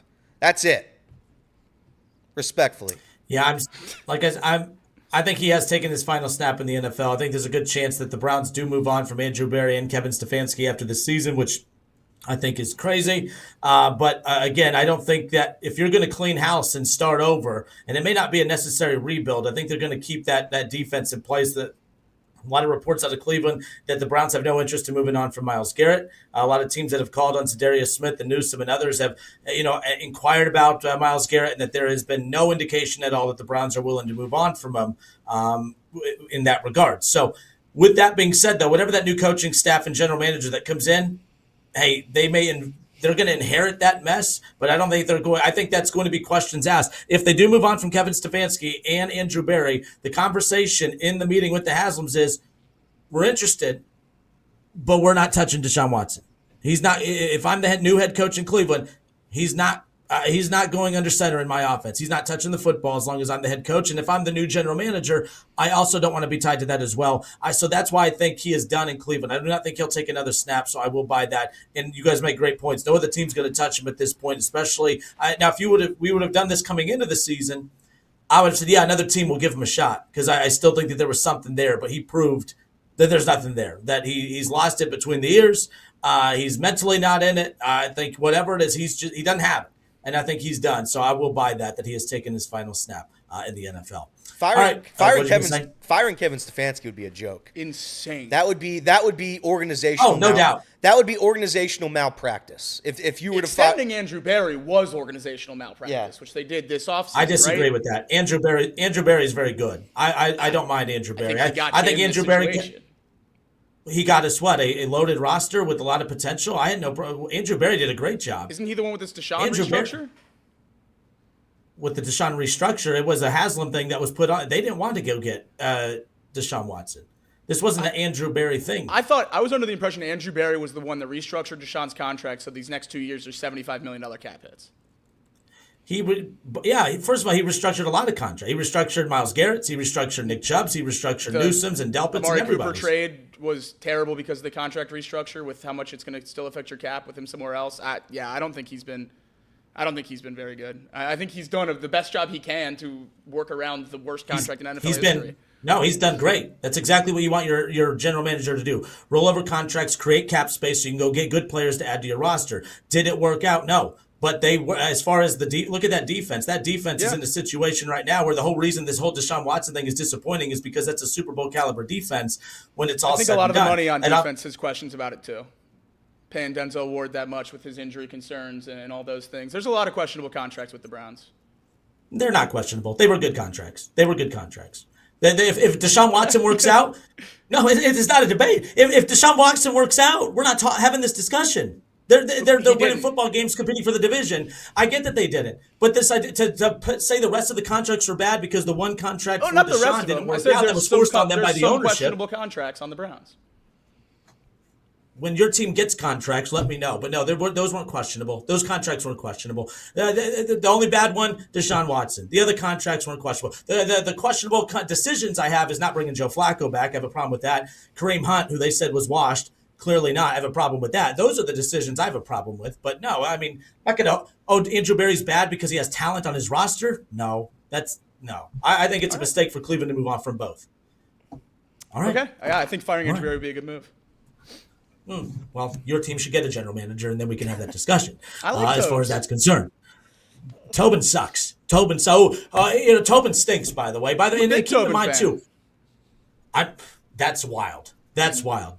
Tobin or Andrew Berry, and Andrew Berry or Duke Tobin. I'd rather not have a $75 million cap hit on quarterbacks that are going to be on my bench next year. So let me get this straight. You think Duke Tobin's better than Andrew Berry? Right now, yeah. I By the way, he's not going to get fired and one will. And that doesn't mean that he's Andrew Berry's better than Duke Tobin. Andrew Berry's better than Duke Tobin. All right. I mean, look, you said say he patched every hole. This team was 0-3 and 1-4. What the F? What are you talking about? There's holes all over that Bengals roster. If we're going to grade results, your then team Deshaun Watson's the worst contract of all time. One player. Your team plays one player legit money, and they don't know how to function with anything else. They don't know how to pay Jamar Chase. They're going to get rid of T. Higgins. They don't know how to do anything. Nothing's working with Cincinnati right now. What are you talking about?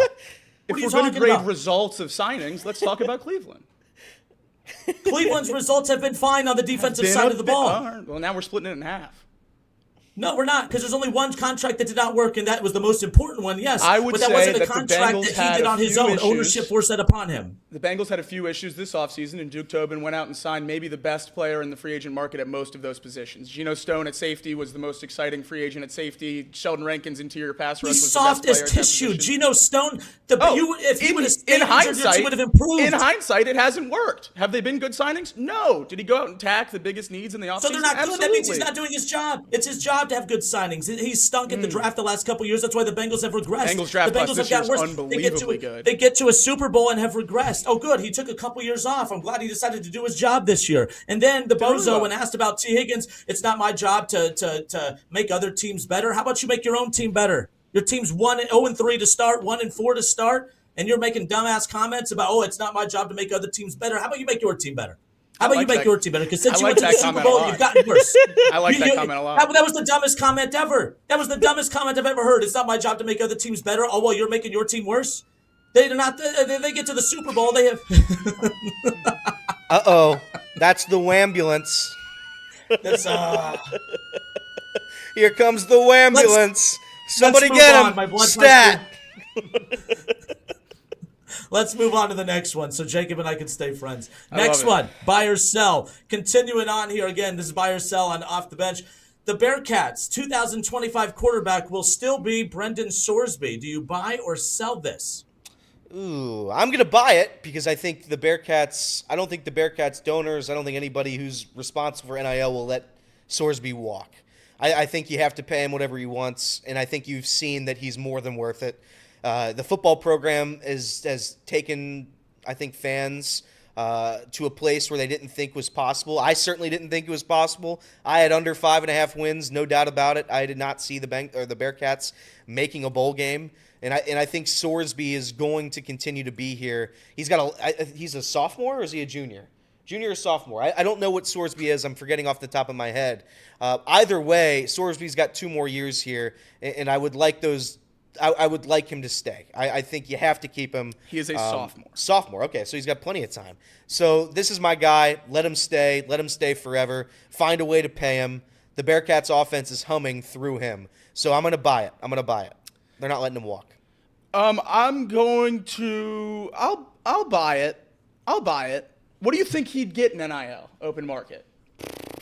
I don't know. I'm and this is where I'm out of tune because I don't understand fully what everybody gets Top paid. quarterback transfers get like Cam Ward going to Miami was reported to get right about $3 million.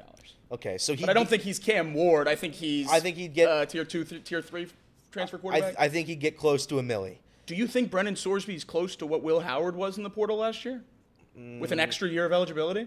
I think so, dude. I think his stock. I think his stock's pretty damn high. If that's the case, then he's gone. I think his stock's pretty damn high. I am scared of losing him. There's no doubt about it. If you get over $1 million in the evaluation, I bet he goes. So I guess I will sell this. I will sell Brendan Sorsby being the 2025 starting quarterback for the Bearcats. I don't think the UC. I think the UC NIL fund. I think the donors. I think everybody's responsible for this. They're not letting the kid walk. I know there are some hurdles you have to go through in order to transfer twice. So that could also be a big thing. He transferred from Indiana to Cincinnati to transfer twice and play right away. It happens all the time, so it's not unheard of. But there are more hurdles to go through for that immediate eligibility than just the first time transfer. So that's something to keep an eye on as well. Certainly more likely than not that he's UC's quarterback next season. But yeah, I'll sell it.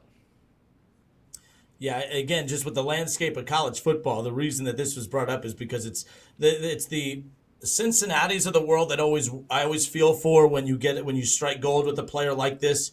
And with the new format and the new landscape of college athletics, instead of the Bearcats fans being able to be excited, I mean, again, Brendan Sorsby, one of the most exciting young quarterbacks in college football, Bearcats fans should be feeling great about their future in the Big 12 and opportunity to compete for a Big 12 championship. But I think there's a lot that the better he is, the more concerned he gets. It's almost like and this existed in college basketball well before the changing of the landscape here, but it's almost like mid-major basketball. Anytime that a mid-major basketball team would get a really good player, the first thing fans would do is instead of enjoy it, start panicking about, oh man, the big schools are going to come, lurking around trying to pluck him away.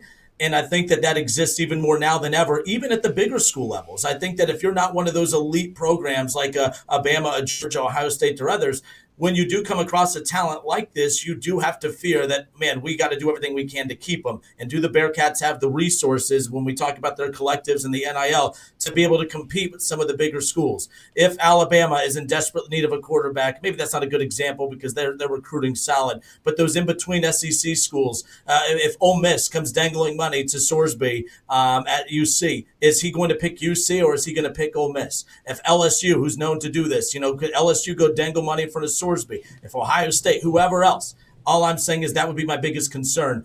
I'm going to buy that he's the quarterback in 2025, but I would not buy that he is a Bearcat for the remainder of his college football career unless something changes with the Bearcats NIL collective from that front. Now, I don't know much about their collective, Jake or Elliot. What is the vibe, do you think, of the collective and the health of it when it comes to UC? Elliot, you talked about it. Put a price on Sorsby, get it taken care of. Are they in a position to do that at the expense of every other position? I'm pretty sure. I mean, I'm looking at the basketball program, and a lot of those guys could have got up and walked. A lot of the basketball guys, Jizzle James, Dan Skillings, a lot of those guys could have made more money elsewhere, and I still think they're still here. I think they believe in the school. They believe in whoever is responsible for giving them these funds. I'm going to say it's in a great place. I'm going to say Sorsby's going to stay, man. I don't think they're going to let him. I truly don't believe they're letting him walk. Because if you let him walk, you're taking a football program, you're stepping it back.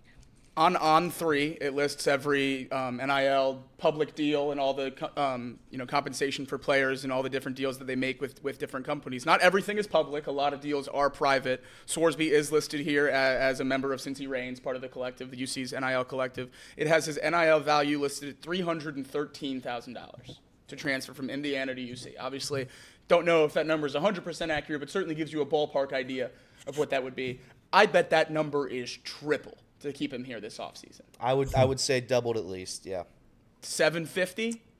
Probably right around there. Like that's a big jump. If that number is true and that's all they're paying him is $300,000 to come here, which is a big number. That is a big jump for next year, but he's done an incredible job. Who knows where UC is this season without Sorsby? He's single-handedly saved Scott Satterfield's job, or at least cooled down that seat for him. Yep. So I think it would be a massive, massive mistake for the Bearcats to let Sorsby go. Who knows when you're going to get another quarterback this good in the building. All right, this is Off the Bench. We'll continue on with more buy or sell when we come back.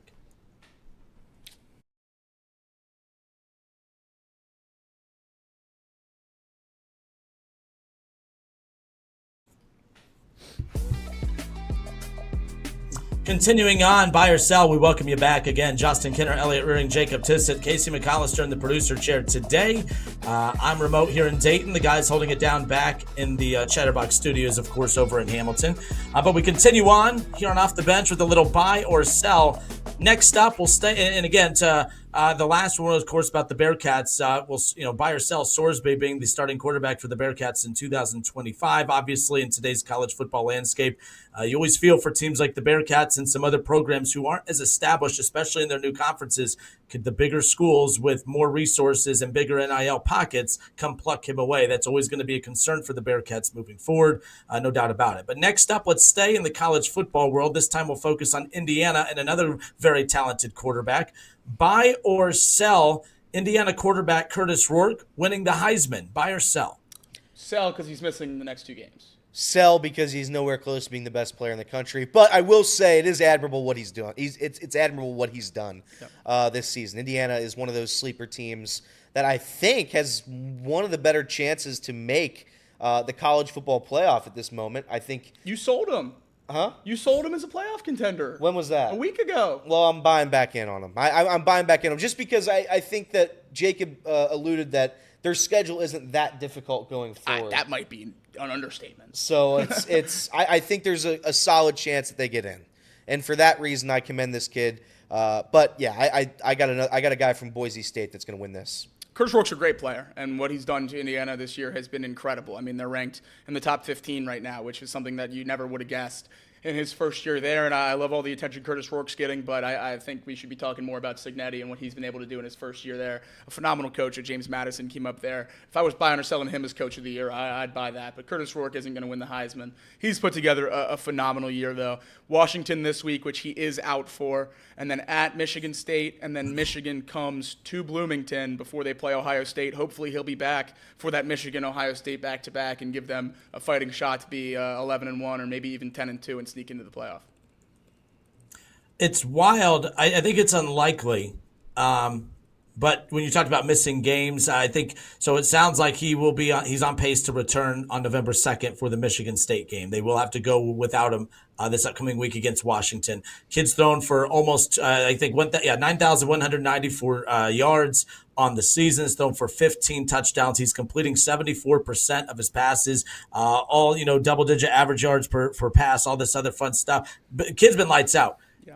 Team's undefeated. Indiana's a great story. And the thing about some of these awards is they're storyline driven.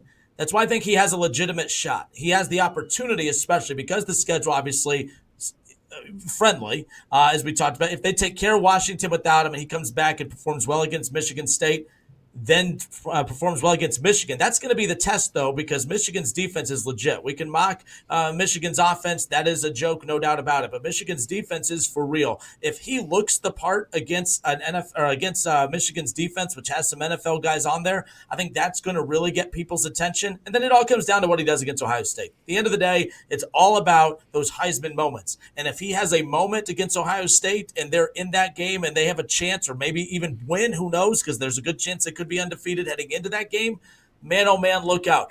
I think he has a legitimate shot to win it. I think he gets the invite to New York, assuming he gets healthy and does return. But I'm going to sell it. The other reason, too, Jacob, is the quarterback play this year is not good. Like, Milroe has not been great. He took a step back. You look at Carson Beck. He's not been great. Shador he's been very good, but I don't think he's been great. I don't think there's a quarterback that has just has put a stranglehold on the Heisman conversation. The favorite's a quarterback right now. Who the is that? Heisman favorite's a quarterback. Cam Ward. I did disrespect him. Fair enough. He's the odds-on favorite to win the Heisman right now is Cam Ward. And Ashley Jeanty's 2 and Travis Hunter's 3. And that means you're kicking one of those 3 guys out to have Curtis Rourke in New York. Yes, because I think Colorado is going to lose a couple more games between now and then to where. But you don't think they're going to throw that invite to Travis Hunter just to get Travis Hunter to New York? I do. I think Colorado could lose out and they'd send Travis Hunter to New York. I think the storyline thing he's missed games too. Whoa, I know, yeah, and he's supposed to play this week against Cincinnati. But going back to like what you said, preserving storylines.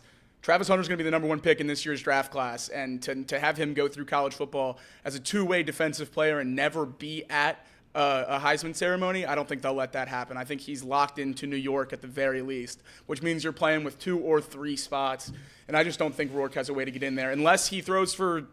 He only misses 1 game. That's a huge thing. He can only miss 1 game, and then he has to throw for 400 or so and beat Ohio State with gaudy numbers, and then maybe we could have the conversation. He'd certainly be close, but yeah, it's crazy. Do they put a limit on the invites? Do they put a limit on We've invites? only ever had 4. 4 is the highest it's ever been. It's usually 3. The last So few if you years do it's been 4, 4, and let's but say it's you open it usually up to been 4, 3. is work the 4th? I don't think he's top 15, Kenner. Fair enough. But I just know that these are always storyline driven. But you're right. To be fair, And when 2 we of get the to that 3, point, maybe actually yes. all 3. Yeah. And all 3 are storylines. Cam Yeah. Ward at Miami is a huge Transfer. storyline. Genty at Boise, that's a storyline. And you're right. At the end of the day, for the flash and the appeal of Colorado football and the fact that they are winning football games, and Travis Hunter obviously right there in the mix. And then in 4th, you have well. Dylan Gabriel, and I mean, I know he's not putting up great numbers, but if Oregon keeps going undefeated and is ranked number 1, you know how this award works. This isn't our first rodeo. Like I said, I sell this. There's no way. You've convinced me. My bad on that. But no, I love the story. That's my job. I love the story. But Absolutely. Andrew Barry is way better than Duke Tillman. I don't give a damn what you say. We were doing so well. Yeah, I'm just saying. I had If to you're go back. responsible for the worst contract in the history of sports, you deserve to be. Oh fired. no! So Curtis Rourke, we'll move on. I don't want to go back to that. I finally got the color back in my face, so at least back to normal. So, and I'm sweating. I started sweating during that Browns conversation. I could see it in your cheek. I could see it in your cheek. Yeah. I'm losing weight though. That's a good thing. Last but not least, as we close it out here, buy or sell. If the Yankees and Dodgers go to Game 7, it will be on November 2nd. My birthday, by the way. Yankees Dodgers to go 7. Hey, thank you. I'm going to be 87 years old. I feel like it. Buy or sell the Yankees Dodgers going 7. I'm going to buy that. I think it's the 2 best teams, the 2 best rosters in Major League Baseball going head to head. I do think that the Yankees have an edge right now with the pitching staff. They get the head to head on that. But I think offensively, the Dodgers score 12 a game. So it's gonna be tight. It's gonna be a tight race. It's gonna go to 7 games. I think it's gonna be one of the best World Series ever. It just sucks that it's between 2 teams that I despise. Yeah. Like that's like I lose sleep over it. I lose sleep that the Cincinnati Reds, who I don't know what their roster or what their payroll was this year. Like, I'm looking at the Yankees and Dodgers, and I'm like, there's just no chance. I don't see a path to that spot. I know what the Guardians did. Good for the Guardians, but they lost. I think these 2015 Royals. The underdog story is the 2015 Royals. That's all we got. The underdog, the we're not going to pay anybody. That's cool to make the playoffs. It's a great story when you make the playoffs. Good for the Tigers. But those teams don't win World Series, man. They don't. And that's what pisses me off the most. So until there's a salary floor or a salary cap, the Cincinnati Reds, it's just hard for me to see them there. But we're not talking about the Reds. We're talking about these 2 teams, which I despise. I think they balance each other out. I think they're both really, really good, and I think it will go Game 7. I think this is going to be the best World Series probably in my lifetime. Yeah, this is going to be the highest rated World Series in the last 20 years at least. Yeah. I mean, it's going to do crazy numbers, and old Robbie Mamf is going to be up there pulling the strings, making sure this sucker goes 7. And we'll see Aaron Judge and Shohei and all those stars out there in Game 7 on whatever that was a month away or whatever it is, and because they just took a week off, and now they're going to need more time off. So that's great. Football, more often than not, gets the best 2 teams. Yeah. In their Super Bowl. The NBA from time to time gets it pretty regularly. Baseball does it. This is rare. That's why I know you guys are down on the Dodgers-Yankees matchup. I just find this very unique because baseball, I think, needs this. All the national shows, when you listen to them, they talk about how important this is for baseball. I agree. I think we always put our regional hats on with from a Reds perspective, but from a baseball perspective, I think baseball really needs this. I think there's been an influx of superstars into the league over the last couple of years, and baseball's biggest problem has always been marketing. I think some of the changes they've made in recent years where every team plays every team, now every player plays in every ballpark or at least plays against every fan base's team, I think has definitely helped put more eyeballs on every single star throughout. But when you get to this moment, a lot of times this is the one time where non-baseball fans maybe tune in or at least intrigued or, hey, I've heard a lot about this Shohei guy. And this Aaron Judge, I see his big-ass head all over all these Subway commercials and stuff. I'm kind of intrigued by him. I think that baseball has a chance here to capitalize on this, and I think already they have with these 2 in this position here. I'm excited about it just from that. I want to see the best 2 teams in every sport go head-to-head. I know that led to our debate last week about March Madness and all that, but when you take your fandom away of your regional of your team, it's very unique, especially in baseball, to get Dodgers Yankees in the World Series. I think that's pretty neat. So I watch nonetheless, sports. I watch sports because of the underdog. It's how I've always watched it. It's how I'll continue to watch it. There is no really underdog here. If I had to pick, it would be the Yankees, just because I think the Dodgers and their $1 trillion roster, and having the best player in the world, that just, in my opinion, gives them the edge. Saying that, there is no true underdog here, and which gives me nothing to root for. You just got two of the top teams in Major League Baseball, two of the top brands in professional sports going at it. Just not a storyline that interests me personally. But I get why it's good for the sport. I get why other franchises, I get why it's going to be the highest rated World Series ever. I get everything that goes along with it. But for me, if underdogs didn't win games, I would not watch sports. Fair enough. All right. And again, to Elliot's point, Jacob, this is just the epitome of David versus Goliath, the New York Yankees. That's right. Those against plucky the Los underdog Angeles Yankees Dodgers. against the big bad Dodgers. All right, that wraps it up for us here today. Thank you, everyone, for hanging out with us. This has been Off the Bench, at least on the radio side. This has been Off the Bench, presented by United Dairy Farmers. Radio listeners in Dayton, we got the Justin Kinner Show coming up next.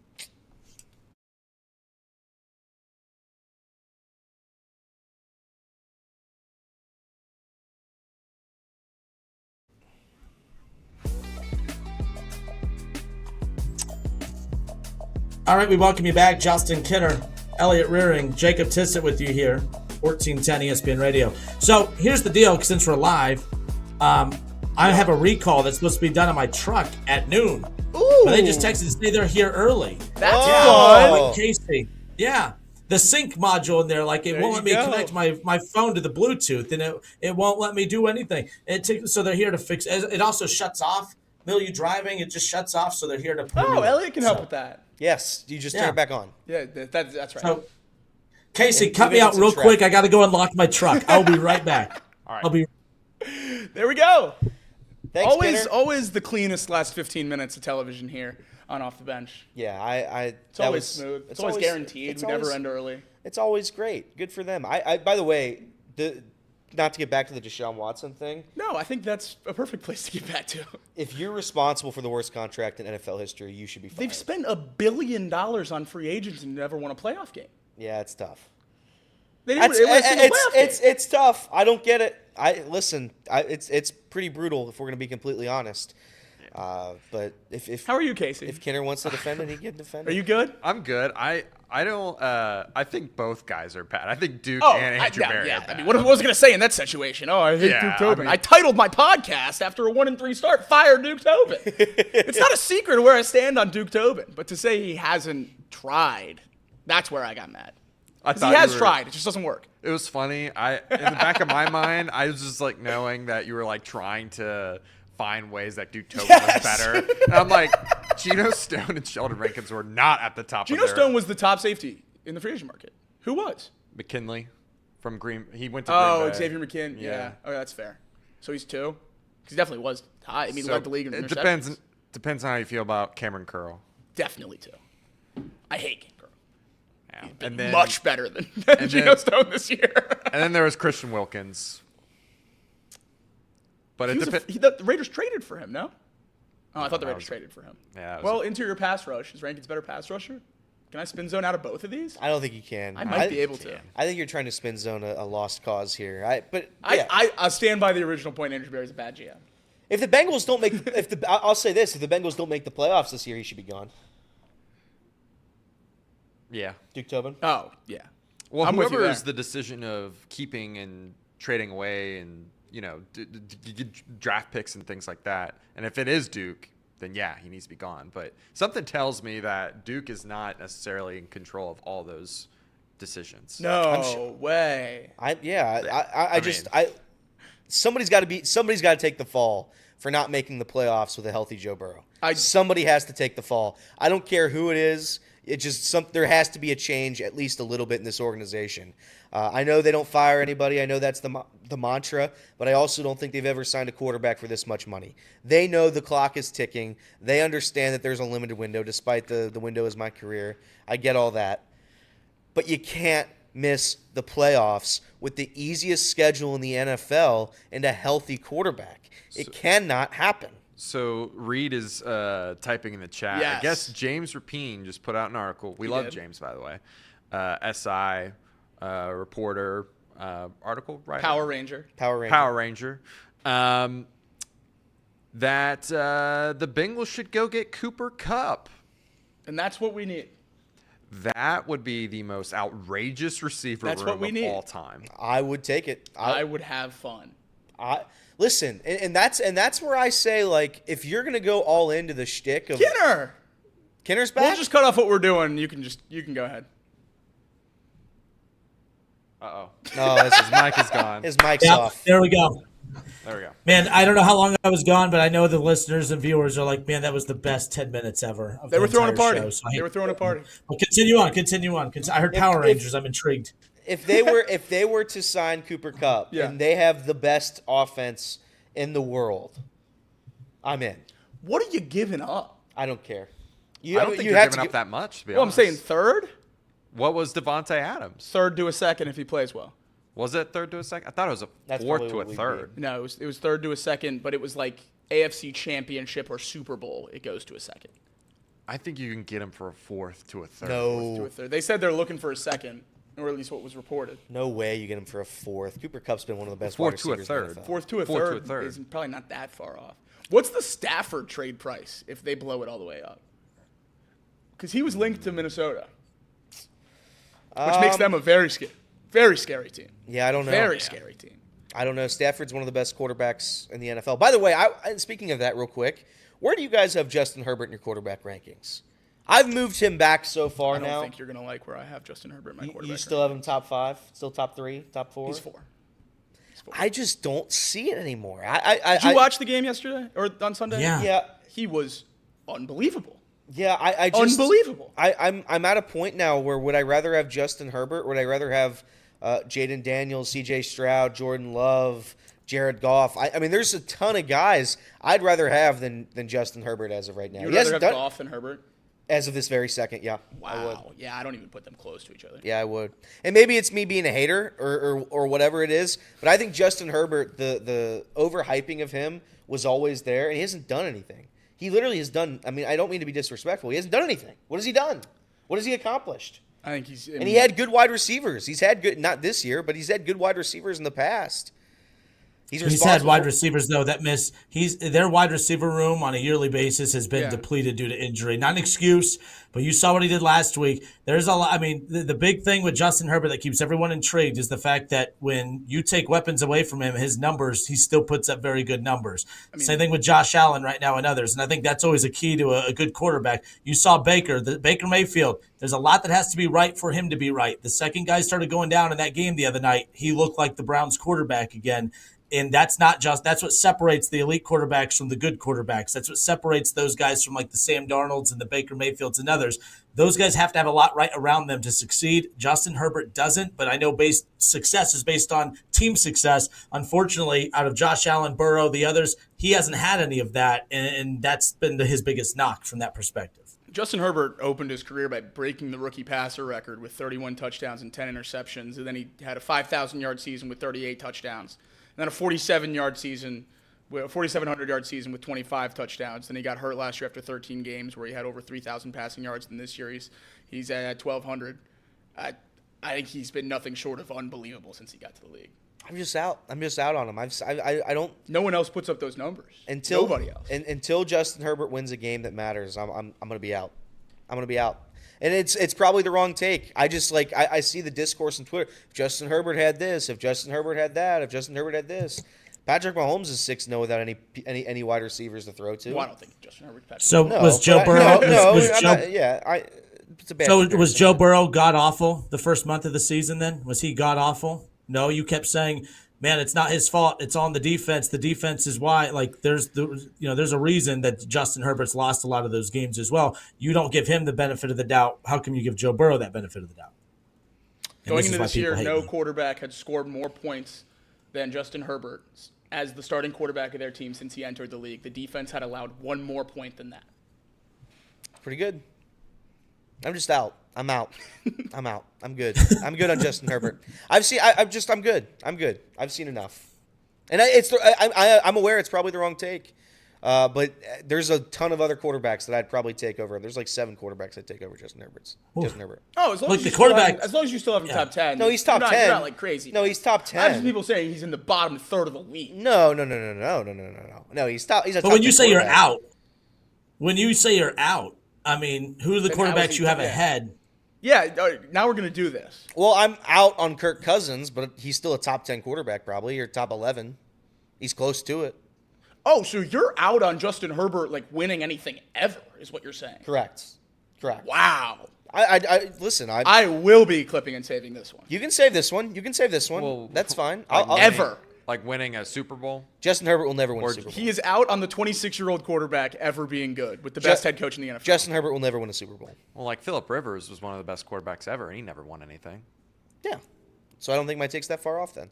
He'll never win a Super Bowl. Coincidentally enough, Is Casey that with the it Chargers. though? Like Yeah, correct. being out is just Super Bowl, so he can still be a Hall of Fame quarterback, and you'll say you're right. Correct. Oh, okay. Then what's the take? Yeah, that's my take. That's my take. Jared Goff wins a Super By the Bowl way- before. Sam Darnold Oh, I been a think good story this year. We'll find out this year. Did you guys see No, we won't. that the Vikings We will. Vikings are kicking the tires on getting Matthew Stafford? Was he gone at this point? Yeah, I think he was. Okay. I Okay. think he All was. right. Oh. All right. We're just making sure that you Oh. were not here because we talked about that. We did talk about Oh that. shit, my bad. Okay, No, you're good. Fair enough. Well, you never know because sometimes you are here and you don't hear what we're talking about. So I wanted to make sure that you had a good excuse here before I went over. Yeah. Oh. I think Stafford. That's why I started doing this. I'm like, Yeah. Well, because James Rapine wrote an article that the Bengals should be interested in trading for Cooper Kupp, and if you're really trading everything, burning everything down in LA with the Rams, what's the trade value for Stafford?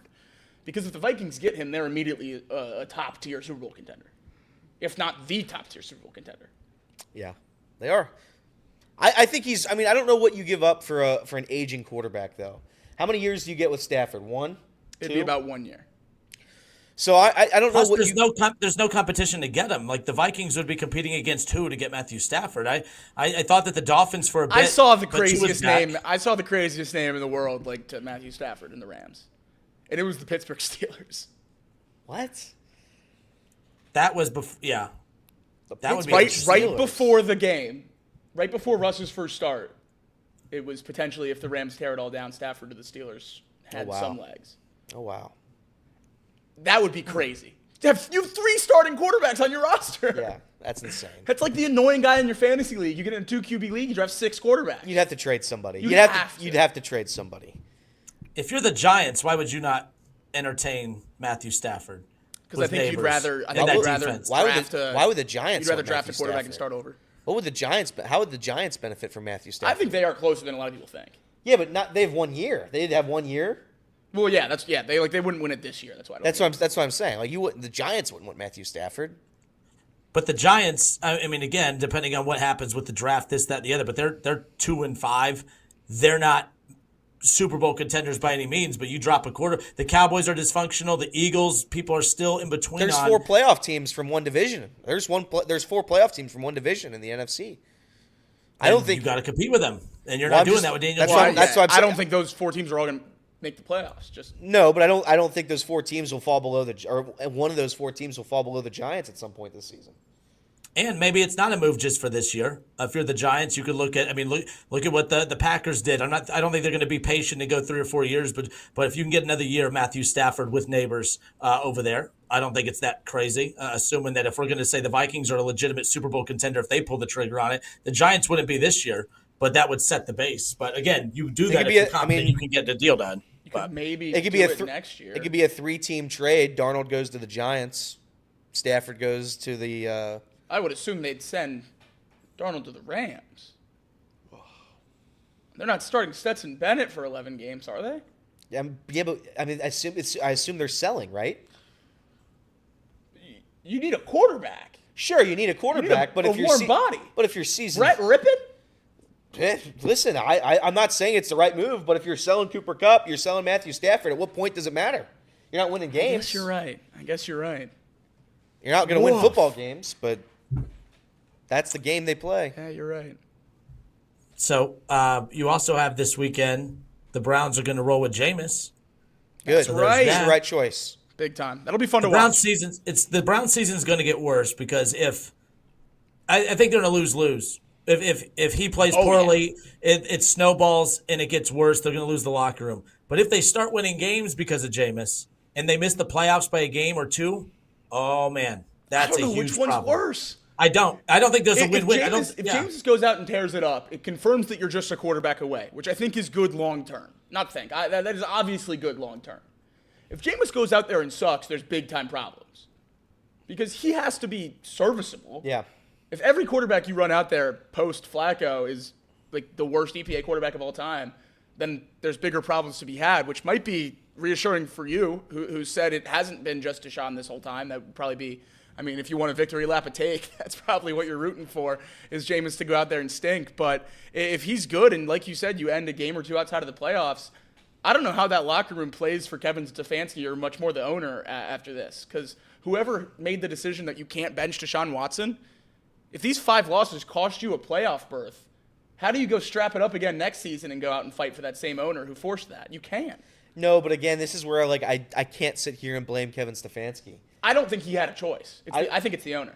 I just don't like, and maybe he'll do the Reds and pull a scapegoat and just say, yeah, it was Stefanski's fault. Stefanski was the one. But they won't do that because everybody knows that would be a lie. So I think the locker room knows what's going on. I think they knew the situation. When you have a quarterback like Deshaun Watson, you have to pay him, so you have to play him. That's the deal. And unfortunately for the Browns, it lost them their season. They had to pay a guy $100 trillion, and now their season's done because of it. So I don't know. I think if you're a Cleveland fan, I think you're cheering for Jameis to be good. I think you're cheering for Jameis to be good. I think you're just cheering for enjoyable football games to watch. Probably, yeah. Because you haven't had that yet this year.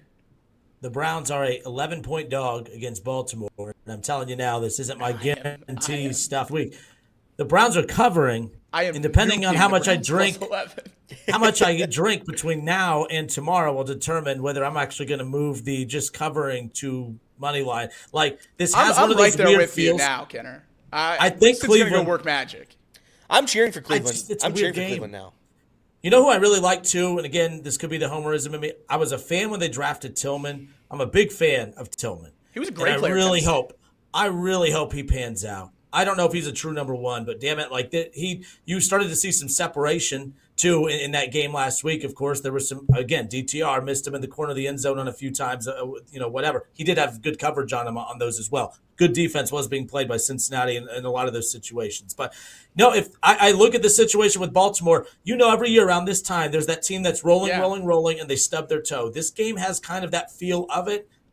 Homerism on my part, probably. But again, it would be the most Browns thing ever to go beat Baltimore right now and have that false sense of who the hell are we? Is this about to be that Joe Flacco run? I mean, if that happens, it might save some of those pieces from being traded, and maybe the front office doesn't want that. They want an excuse to move on from some of these pieces. I don't know, but we shall see. The Browns defense going up against, I do think that Browns defense, it's always done well against Lamar. Yeah. They haven't always beat Lamar, but Lamar has never torched. I shouldn't say never. You can go back and find a game. But in the last 2 years, Lamar and the Browns, there was the home game last year. That's not true. There was the home game last year that they played at Baltimore. But I do like this defense. Just the one? I do like quick. This defense. You just remember so quick that he did torch the defense. I know. This great defense that Andrew Berry put together. That's right. A lot of playoff wins. Andrew Berry. Leave my GM alone. Leave him alone. I get very defensive if they beat. Kenner, who's your favorite obscure Brown? Just this is how we'll end the show today. Favorite obscure Brown: Gary Barnidge or Peyton Hillis? I loved Gary Barnidge. Obscure Brown. I'm going to go with Peyton Hillis always. How obscure is Peyton Hillis? I don't. But like when you say that, when you put an NFL fan to name Browns players, I bet you Peyton Hillis is in the top 5. And that's an easy one. But video game cover. Yeah, I mean, right. I don't know. Like, I don't think that's obscure. I think it's Gary's a good one. He only played 2 years. He played 2 years there. Gary Barnidge had it was like a Pro Bowl season. 1,000-yard season, didn't he? Yeah. I think if you want obscure, I'd say his family. Yeah. Saved his family. That's right.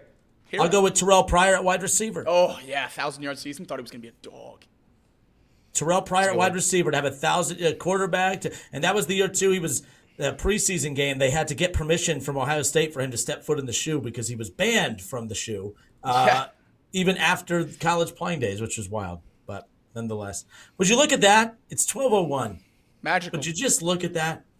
All right, that wraps it up for us. We'll do this again tomorrow. Do we have the full gang tomorrow, or does Casey have another house? He might have another roof or another car or another. I don't know. Casey, you the man. I'm glad your car got all figured out because that's the worst. That's the worst. And a roof. That could be that's pretty bad too. But nonetheless. Until tomorrow, this has been Off the Bench, presented by United Dairy Farmers. Deuces.